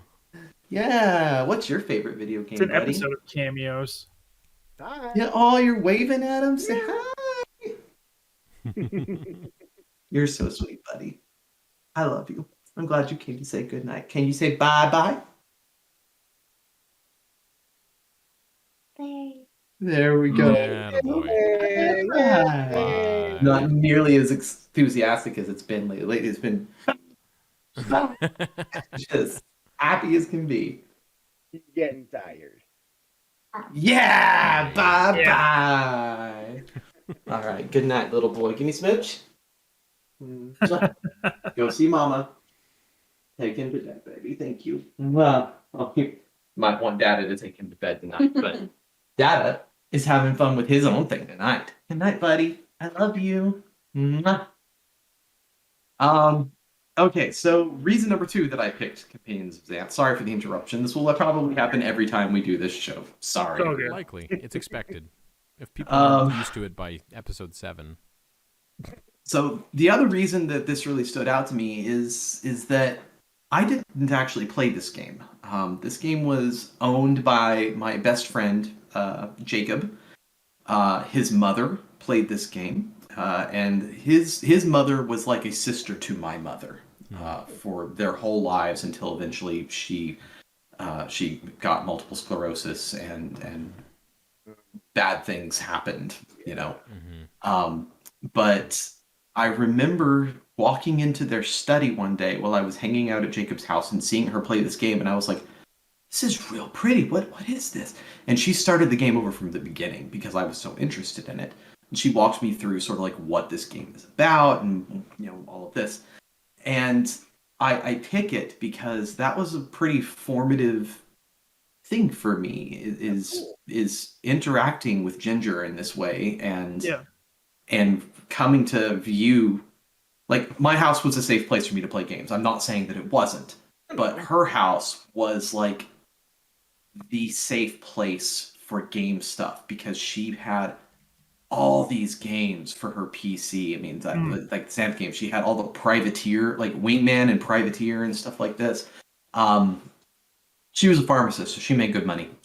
And I mean, it was just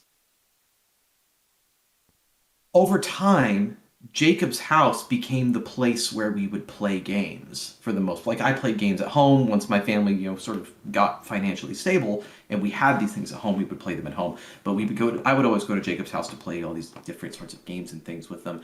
And eventually, that turned into where we played Dungeons and Dragons together. Ooh. And Jacob's dad he was so nice about this. Got so frustrated with us making so much noise at the dinner table, he built a dedicated D&D wing into the house. Built it himself. Laid the foundation, got it all up to code, built a coded room that was just for us to play Dungeons and Dragons in. Coded as in like soundproofed, you mean? As in, like, this building is built to code. Oh, yeah, okay. Yeah, as in the city signed off on it being like, this is a legitimate addition to your house. Yeah, as an addition to the house. I'm thinking like he just converted a room, but you're saying he built he built a room that required him to landscape part of his front yard and laid it. Yeah. I think he really just wanted peace and quiet. More than anything else. That's a lot of work just for peace and quiet. I mean, you know, you could buy yourself some soundproof headphones. And Damon was a good dude. Damon, he is a good dude. He's still alive. He's a good dude. But that was, you know, that Ginger's house was the safe place for all of the geekiness that we could possibly extrude from our little bodies.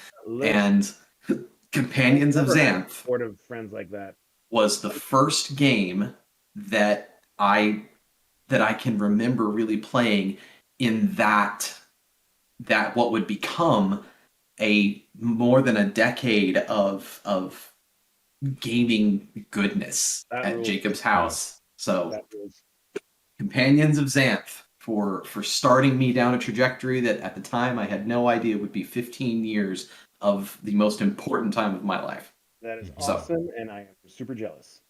So there you go. Dope. Yeah.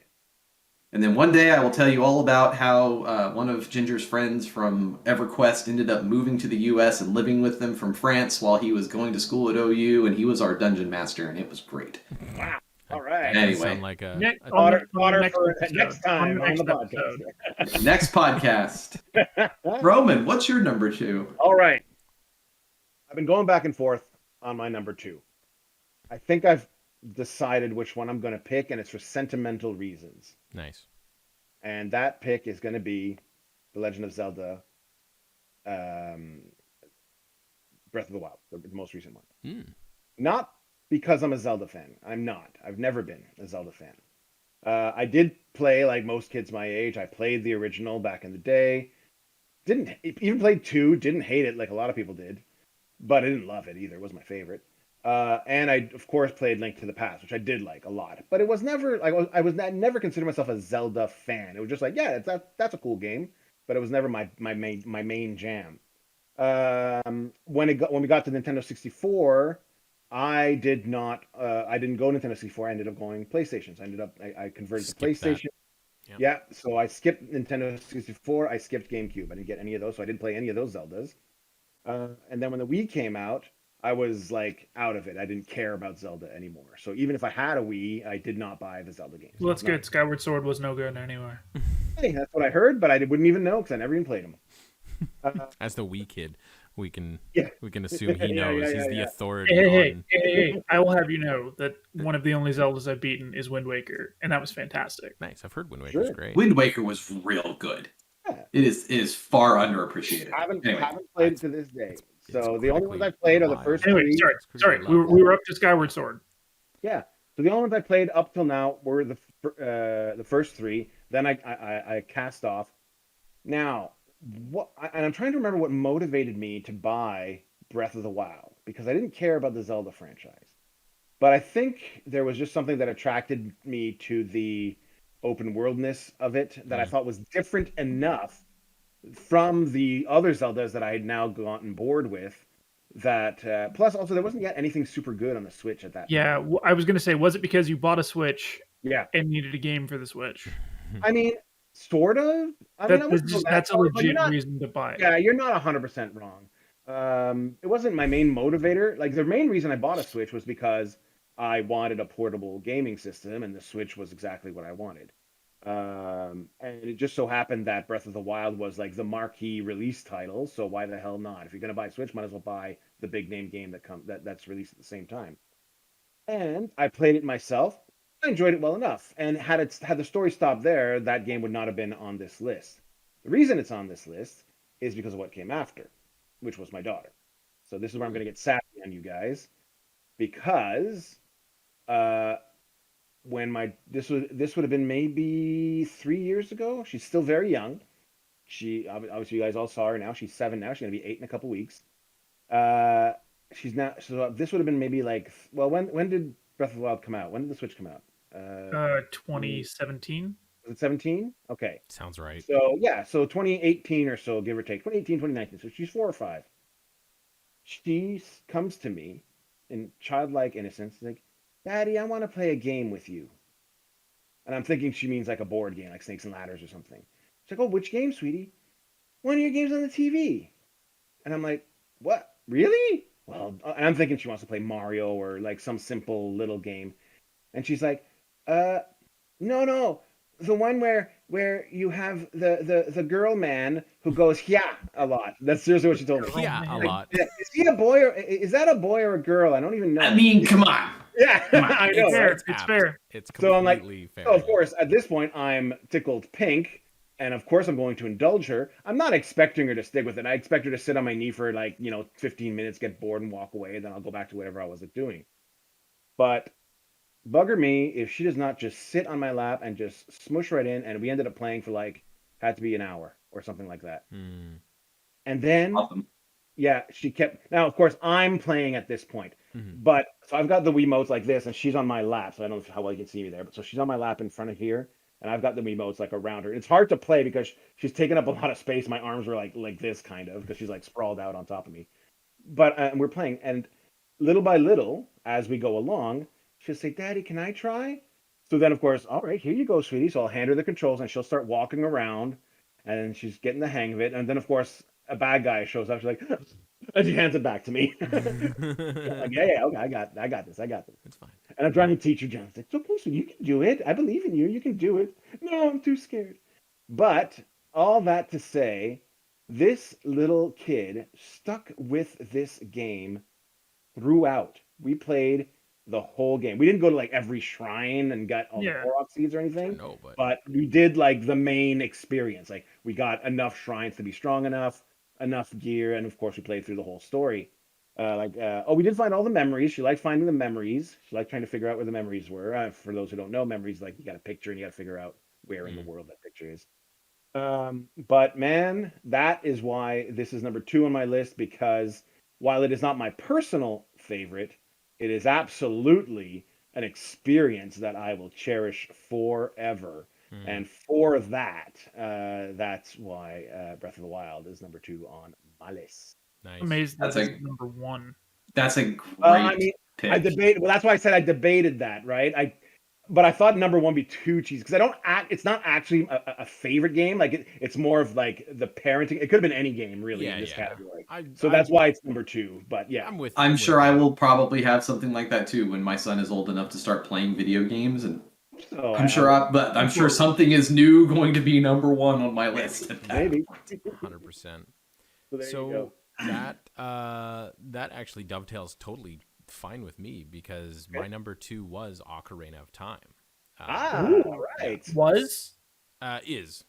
I mean, that's the game that I played at the time. You know, I don't play Ocarina of Time regularly anymore, but it is an experience that I cherished. So, Ocarina of Time is one of those games where when I got it and started playing it, they set you up in this world so perfectly that I actually, like, it's one of the few games that I really, truly, like, in my heart of hearts, wanted to refuse the hero's call. Really?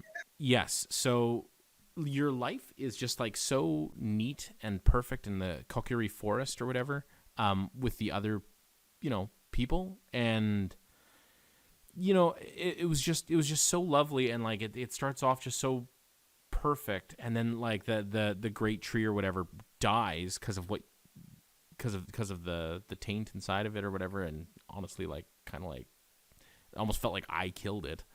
But N64 was like my system as a kid, right? Yeah. So like N64 was like the system I remember.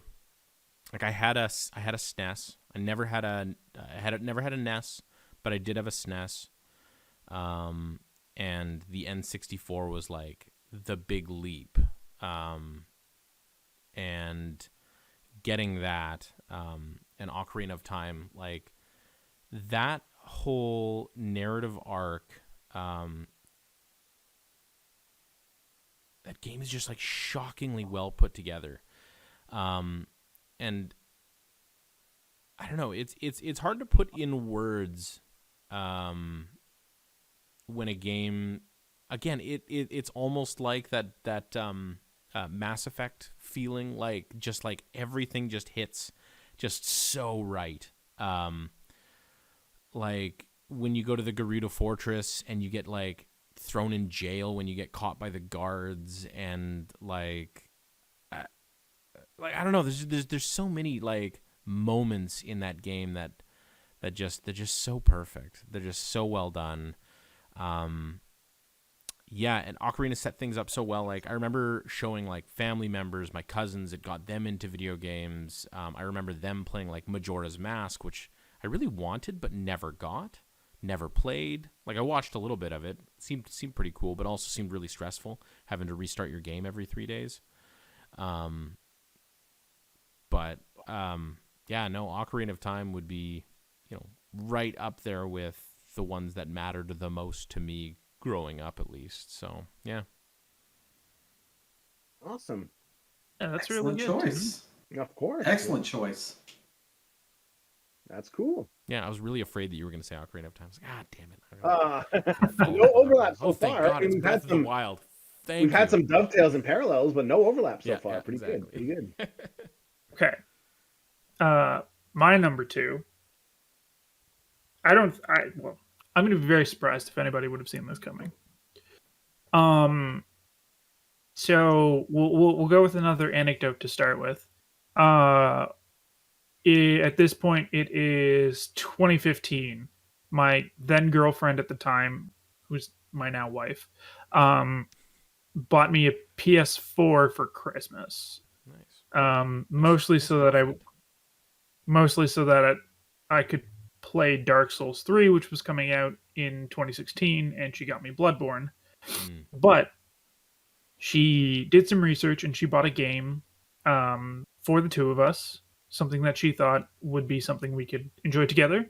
And it turned out to be one of the most fun games I have ever played. And I think it's also at the same time really gotten her into playing games together. And that's why my number two is Rayman Legends. Oh yeah. Rayman Legends is one of the greatest 2D platformers I have ever played. And it is so good on so many levels, not only because the platforming is amazing and the levels are super well designed, but it's super easy to pick up. I've played it with so many people from varying levels of gaming competence. And pretty much anybody can really enjoy it, because it's like they perfected the idea of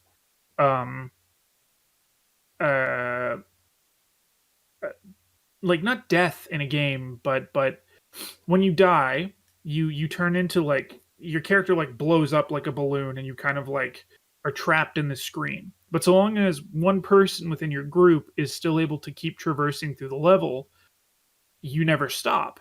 So if that person saves the people popped up in a bubble, they come back, and then if the person who saved them dies, you can keep traversing through this way, helping each other and doing everything. So it's really accessible in that way. It takes a bit of that pressure off of needing to be, because one of the things, and I think all of us understand this, having grown up on platformers, platforming is about perfection. To be a really, really good video gamer who's good at platformers, you need to master the timing and the mechanics of any specific game. And you could still do that in Rayman, but the great thing is that other people don't necessarily need to master that as well to keep up with you, right? You can just experience it together and have a great time. Plus, a lot of the worlds have music levels at the end, which are just so freaking fun. So please, if any of you have actually not played Rayman Legends, and or you have people in your family who you want to maybe try and get them exposed to more video games, play this one, because it opened me to the possibility of being able to get my wife into video gaming and share part of the reason why I love the hobby with her, because she never grew up with it. So that's why number 2 for me is Rayman Legends. Nice. Cool. And let's be fair, that's the music levels are all fantastic. Oh my god, they're the best. But the one that's done to Black Betty, that shit is a fucking banger. Yes. And especially since none of the creatures speak English or anything, so but they still sing the song, so they're going rah rah rah wham a lamb, rah rah wham lamb. No. This is it's that or it's Mariachi Eye of the Tiger. I don't know which one I like more. I like the Black Betty one better, but that is a good one too. All right, Muffin, it's time for your number one. Number one. My number one. My number one is a game called Planescape Torment. Oh, nice. So very nice. Don't know if everybody knows this game, of course. So Planescape Torment was an isometric RPG made by Black Isle, same people who did Baldur's Gate. And it was the second game, I want to say, that they made really under that what kind of became known heavily as Black Isle. So it may not be the second one, actually, because I think Fallout was also in there as well. They also did do Neverwinter. Would that be Neverwinter Nights, I should specifically say. I remember, once again, walking through Hastings with my mother and seeing this game. And oh my gosh. So I'm going to... Can I share my... Yes, I can share my screen real quick. So I'm just going to let you see this. Can you see that image? Oh, yeah. That's the cover art that young Muffin saw. And this was in my not goth, but really black phase. Goth Muffin. I wore black combat boots, black jeans, black leather trench coat. I had the Crow and Metallica t-shirts. My hair was parted in the middle, but grew down to like here. I mean, I was that kid. Okay. Yeah. So you can see maybe why that particular image might have appealed to me. But I had also played Baldur's Gate. I'm going to stop streaming that now. I'd also played Baldur's Gate, and I was like, I know I like the game they make, so I'm sure I'll like this. I was very right about this. Absolutely loved that game. But the reason that I have to pick it is that more than any other game I've ever played in my life, Planescape Torment was transformative for me because it showed me what video games could be. Like the story that it tells, if you're not familiar with this, is the game opens up in a mortuary and you are dead. You wake up on a slab with no memories, and a talking skull floats nearby named Mort, and he comes over and starts talking to you. And he's got this like Brooklyn, Jersey kind of accent, whatever. It's great. But so like you open up the game trying to get out of the mortuary, and there's all sorts of things you encounter, including like some guy sitting at the entrance, near the entrance, with this giant book. It's the Book of the Dead, and he's literally writing people's names into the Book of the Dead and keeping track of everyone across all of the planes of existence. There's so much. When you leave this place and you're in the city of Sigil. This is, if you're at all familiar with the Planescape setting in D&D, you know what this is. Sigil is the center of the multiverse, literally the center of everything. It's the city of many doors, and it's anywhere can get to Sigil, and Sigil can get to anywhere if you can find the right door and the right key. And you're playing through this game as the Nameless One, who cannot die. He is immortal. He does not know why he is immortal. And the whole game is you trying to figure out why you're immortal. The story, it is so good. Like, the gameplay doesn't, I mean, it's a late 90s, Baldur's Gate 2 Shadows of Am style game. So the gameplay doesn't hold up maybe the way that we would like it to, and it uses AD&D's THACO system for everything. So it can be a very punishing game to play sometimes, but the story and the side quests that you encounter, the characters that you meet, how everything also just fits together so neatly at the end of the game.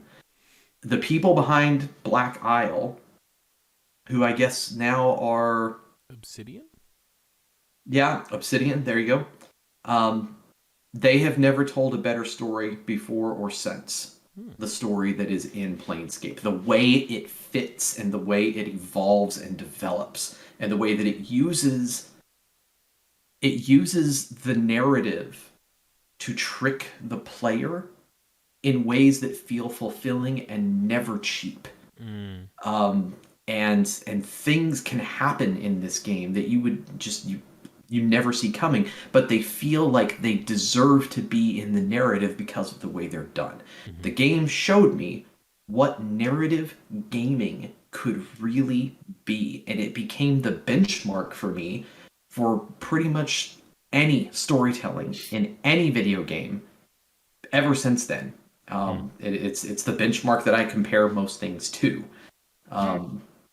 And I love it so much. I have a half sleeve tattoo on my left arm that is the symbol of torment, and a important female character in the game, her face there with tears coming down and her mouth open as she's crying in anguish and tears, and her hair wraps around the symbol and goes down my arm and all this. It's a tattoo that I designed in collaboration with my tattoo artist in Guelph, Ontario, actually. There's the Canadian connection. Yeah, it was great. And I'm still proud of this day of that, because it's just a shit pot of black ink. She's like, we're gonna need to do this in probably about 6 or 7 sessions. You know that, right? Like, sure, that's fine. Let's just go until I get tired. It took like 2 8-hour sessions, but literally 8 hours, a full day of me and her, and taking a lunch break together, of her just carving into my skin. At the end of it, she's like, I cannot believe that you just sat through all of that. Like, well, it doesn't bother me. You're getting paid, so you should be happy. Awesome. Yeah. So anyway, so that it's so important. It's like permanently tattooed onto my body now, which I thought was particularly important because the Nameless One also has this symbol tattooed on his body.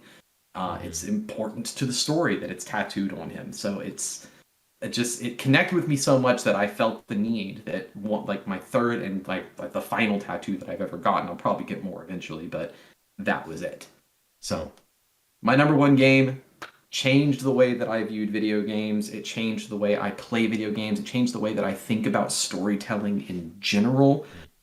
Is a benchmark game for me and so important that I defaced my body to show how much I love this game. Planescape Torment. Defaced, but all right. Yeah, That's Glad awesome. I don't have to follow that up. That's fine. Roman, you're up. what is your number one and why is it Final Fantasy VII? Hey, now, wait a second. Because it's not, Oh. but okay. with an asterisk. Because obviously, Closer is a bit of a spoiler. So, it's a bit of a cheat. So, what I want to say is number one is the Final Fantasy series, but that's not fair. So, I did narrow it down to 6. But I do want to talk about... Wait. You narrowed it down to 6 games or Final Fantasy 6? No, the Final Fantasy 6, a.k.a. Final Fantasy 3 in the U.S. 6 is real good. Yeah. Yes. Now, though, of course, the reason that 6 is my number one game does partly have to do with the fact that I love the series as a whole. I've been with Final Fantasy since the beginning. I had Final Fantasy 1 on the NES. My mother bought it for me, and I flipped. And I played 4. Well, it was known as 2 at the time here in North America, but it was 4. I played the crap out of that one too. But 6 is the one that I chose as my number one for a few reasons. For the first, it was the first video game I bought myself. So up until Final Fantasy 6, every video game I'd gotten up to that point was bought for me by my parents. So when 6 came out, I would have been like 15 or 16, as I recall. And I was working my first job as a grocery packer at the local grocery store. Not even local. It was the next town over. It wasn't even local. And I remember being so excited. So here I am making money for the first time in my life. I'm still in high school. And I'm actually like planning. So back then, games were the same price they are now, but in that year's dollars. So Final Fantasy VI was considered a premium cartridge. And it was $90 in... Whoa. Oh my God. Yeah. 1993, That's obscene. Yeah. Well, it's a premium game. You could buy It was. a car for They that. literally called it that, I think, and because it was it was a bigger cartridge. They needed more megs on it. So like Wow. a 32 meg card, maybe a 64. Gotta put that blast processing in there. That was Sega's thing, but nonetheless, I know. Yeah, you get the idea. But yeah, for whatever reason, well, for that reason, they charged more for these big role playing games than they did for like your typical game. And this was my first purchase as an pseudo independent young man, and this was what I was going to buy with my first me money, and I was super excited about that. And so, of course, that was right away off the bat, formative for me as my first independent purchase. Then, of course, I get the game, and it blows my mind in all kinds of ways. So, similar to you, Muffin, like, I will not say Final Fantasy VI's writing is as good as Planescape's. It is not. Let's be honest here. But this was before Planescape, first of all, and it was my first experience. Now, Final Fantasy IV did have a narrative, and it was okay, but it wasn't transformative. It was a standard hero's journey. There was some tragedy in it, which was pretty shocking for a young me at the time. But it wasn't like blow your mind out of the water shocking. It was just like, oh, cool story, man. Yeah, I got to be a cool paladin who redeems himself and saves the world. That's awesome.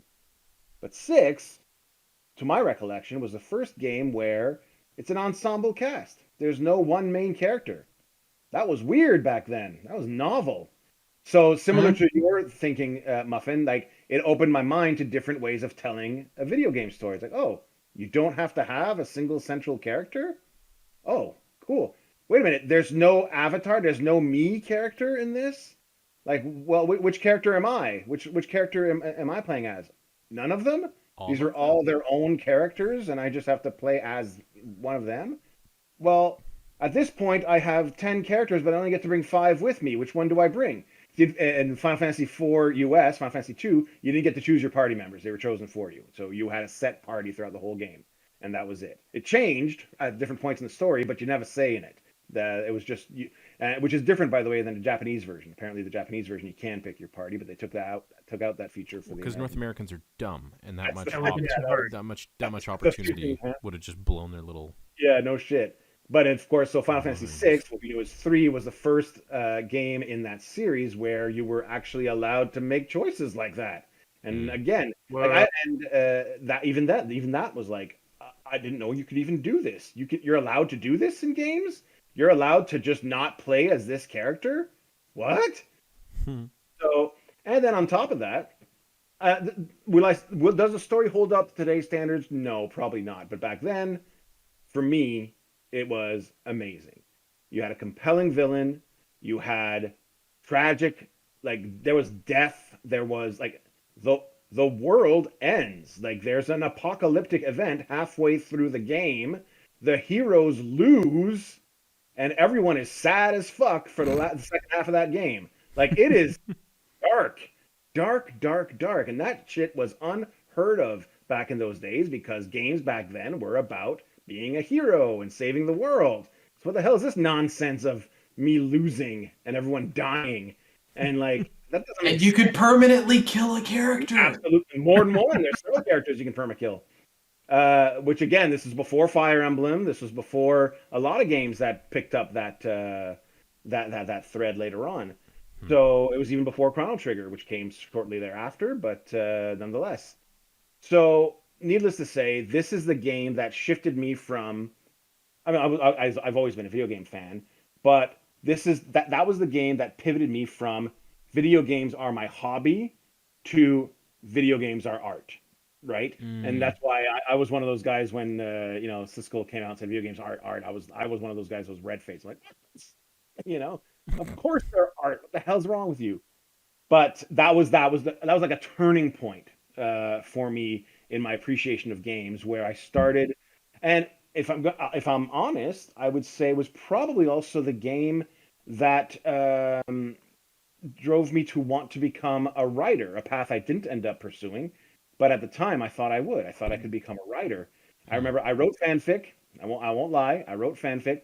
I had my best friend in high school read it, and I still write fanfic, dude. Don't be ashamed.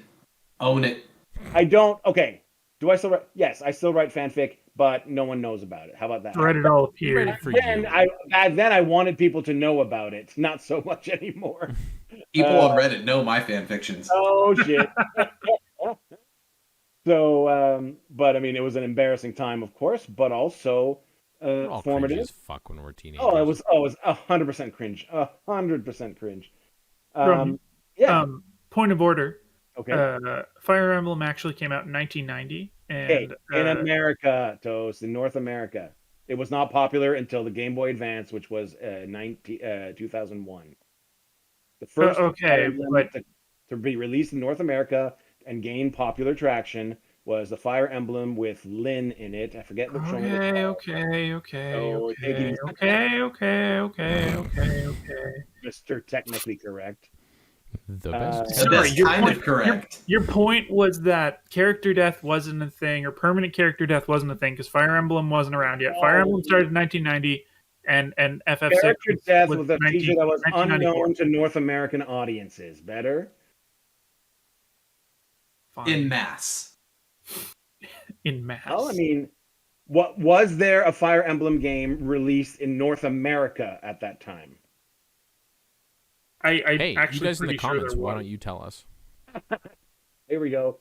Let's build engagement. So yeah, so there Absolutely. you go. That was formative for me. It stuck with me my whole life. It's made me a lifelong Final Fantasy fan, despite the fact that I've not played 13, but I've played all the others and many of the spin-offs.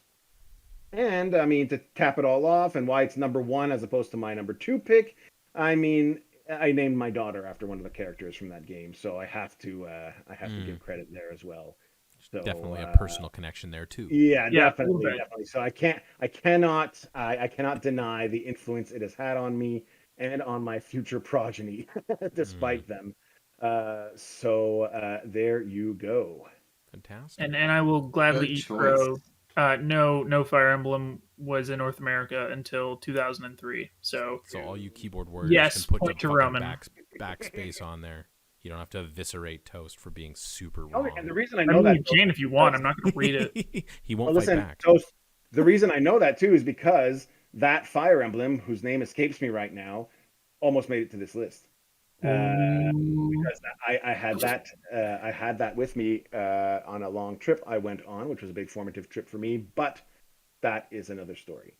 All right. A story for another day, because we are already 1 hour and 55 minutes in. So we'll get this. Holy we'll get crap. this done. Yeah, no, it's a long episode. This is the longest episode we've done. By a wide margin. Here I thought 5 each wouldn't be enough. I Damn, know. I knew it was going to be a lot already. yeah, you called on it. You called me. Tim, you're number one. My number one is StarCraft. Nice. Yeah. So StarCraft specifically is one of those games that I stumbled upon myself because like all my friends were into Warcraft. And I mean, Warcraft was kind of cool, but like, I don't know. I just really wasn't all that into it. StarCraft was fucking rad, right? Like 3 asymmetrical factions in an RTS game. All of which were like wildly different, and the game had a single player campaign for every single faction that was like meaty, substantive. The story progressed from one campaign through all the others, so you're continually learning about this world, but from different viewpoints, because you're a commander within each of these armies. So while you start off as the Terrans and you kind of you get a warm and tingly feeling about them, and then you progress to the Zerg and you kind of understand their reasoning for doing their things, and then you finally end up as the Protoss, and you see the suffering that they have to go through and why that they're so militant against like the Zerg. It was so good. Now that brings me to like a little bit of a fork. So this is kind of when I started building computers, and like I started taking scrap parts and I built some like really low spec computers, but they could run games like the original like Unreal Tournaments and StarCraft. So I had 3 computers built up, my own like really good one, and then 2 junkers that I would take to my grandmother's house, and I would wire those up in LAN with my cousins. So I kind of introduced them to like PC gaming and all this stuff, and we do comp stomps, playing RTS games, and we all kind of like liked our own factions. I really liked the Protoss, and my cousin Jordan was super into the Zerg, and Aaron was a Terran man through and through, and we do these comp stomps, and it was like, You must construct more pylons. you must construct additional pylons. God damn it, shut the fuck up. You're like I know. Yeah. Yeah, the shame. So that was amazing. That was the start of like my gaming connection with that part of my family, which continues to this day. It was like the precursor to a yearly tradition where we all take a week off of work, we get together and we do nothing but play video games for an entire week, which is still going on to this day. That's awesome. And then thirdly, this is what opened my eyes to esports and the growth of competitive online gaming as its own separate hobby, its own valid form of entertainment besides playing games. Because fuck me, I love watching StarCraft 2 specific. Like I really like StarCraft 2 competitive gaming. It's gotten me into the casting side of things. Like I loved Total Biscuit. I loved In Control. I loved Day9. Day9 is like one of like my favorite people on YouTube. They did so many cool things, and it all started with StarCraft. It all came from this this primordial soup that was Blizzard of old, when they still did really cool stuff and weren't a shit company. Well, they probably But it was were. okay to like them. Yeah, it was still okay to like Okay to them. like Their them. garbage hadn't come to light. They were probably still kind of shitty back then, but I don't know. I kind of give them a little bit of a pass because it seems like when Activision took over, things got a lot worse. So anyway, StarCraft, favorite game. It's Hell yeah. and it's one of the ones that I've played probably, middling to the least on my top played games list. Like it just means that much to me. So anyway, Nice. And I mean, how many of us remember dismantling a computer and carrying this 50-pound monstrosity to a vehicle to take it to a friend's house to set it up and play I did StarCraft? it. yes, okay, perfect. So that's a ubiquitous thing. Like you guys all did that too. Did Then it? I Fantastic. didn't do that. No way. Well, It was a little, Elvis was too young for that at the time. maybe. Like, Yeah. Well, you the and internet I are, wasn't like, what it right is on today. right on the edge of being kind of on whether or not he would participate. Because when I was doing that, I was like 15. No. Yeah. And the internet was a thing, but it was way too much latency to Yeah. play reliably. So LAN was the way to go. You wanted to play stuff multiplayer, you wanted a LAN, a direct connection. But that, of course, as Tim said, meant you had to schlup your giant ass tower and CRT monitor to your friend's house, which was a huge pain in the ass, but we did it anyways. But I had Worth that it. old junk laying Yeah. around, so yeah, it was fun. Nice. Numero uno. Take us home, Toast. Well, I gotta say, I'm a little bit sad that we're ending with me, especially after that story and the fact that started it was ubiquitous to the three of you. And I just hope that I can convey enough about why my number one. It's not my favorite game by any stretch, but it's definitely the game that's most important to me. Mm-hmm. And for me, which this is really gonna date me, it has to be Pokemon Red and Blue. Really? Ooh. I took yellow off of my list, but yes, go off. Is that right? Oh my god! It has to be Pokemon Red and Blue, and I'll tell you why. Because I want to be the best. Because I was not only was I at the perfect age for it, I was 6 years old. It was actually on my 7th birthday, and I remember when Pokemon was starting to infest in the North American markets. But the reason it's as important to me as it is because my 7th birthday, I was just about to go into the hospital for a reasonable period of time, and my grandmother had gotten me a red Game Boy Color with Pokemon Red version, and the inferior version.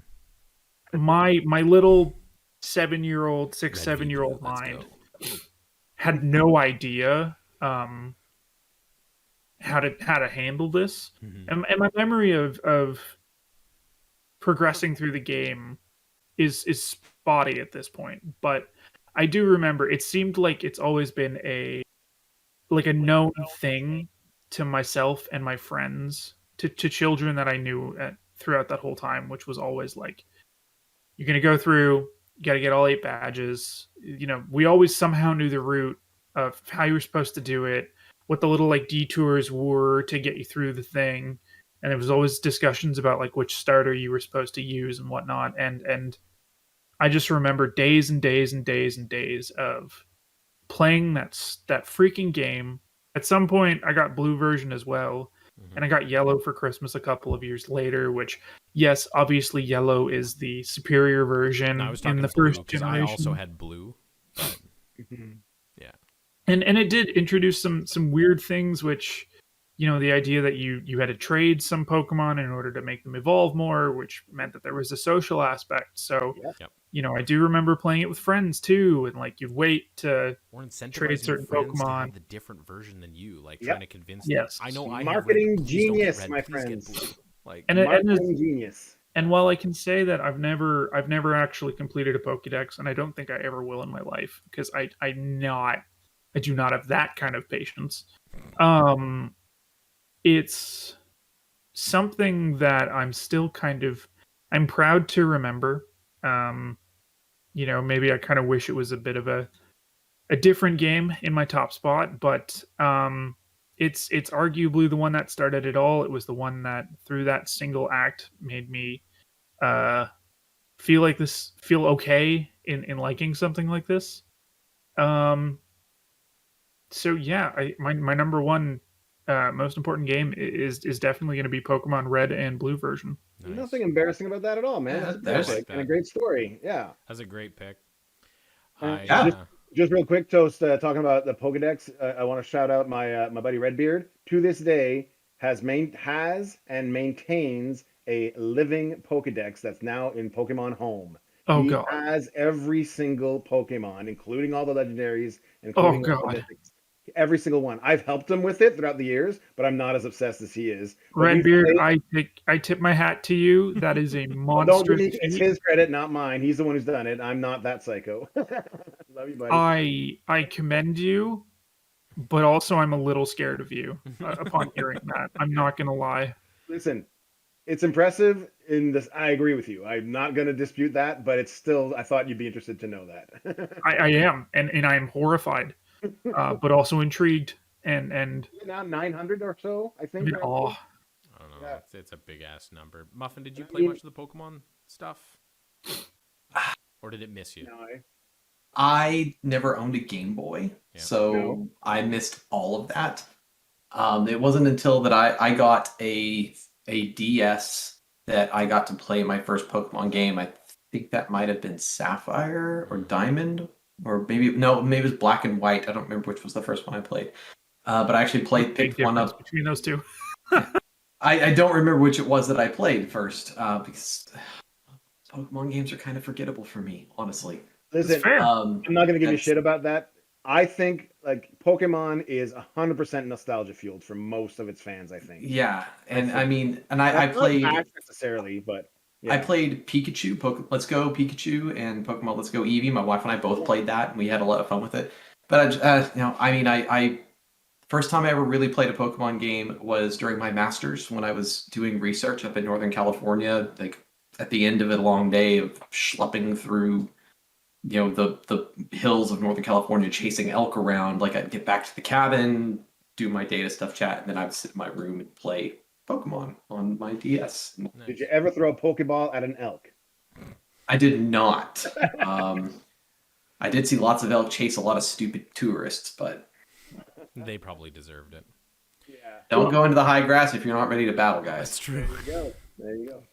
Well, I think we got to end it there. Yeah, that I'm was awesome. proud of us for our Been- picks. I think we all had Yeah. like some Yes. good choices I'm there. love proud the of fact that you Toast for overlapped. staying awake for the entirety Yeah, of the conversation. Well, Wow. It's just 11:15. You think I'm that old already?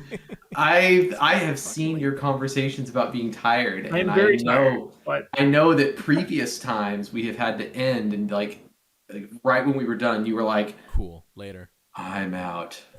Yeah. And just I think like, those ones he was particularly a little bit more under the weather. Yes. Oh, you're on the That's true, that's upswing, true. so.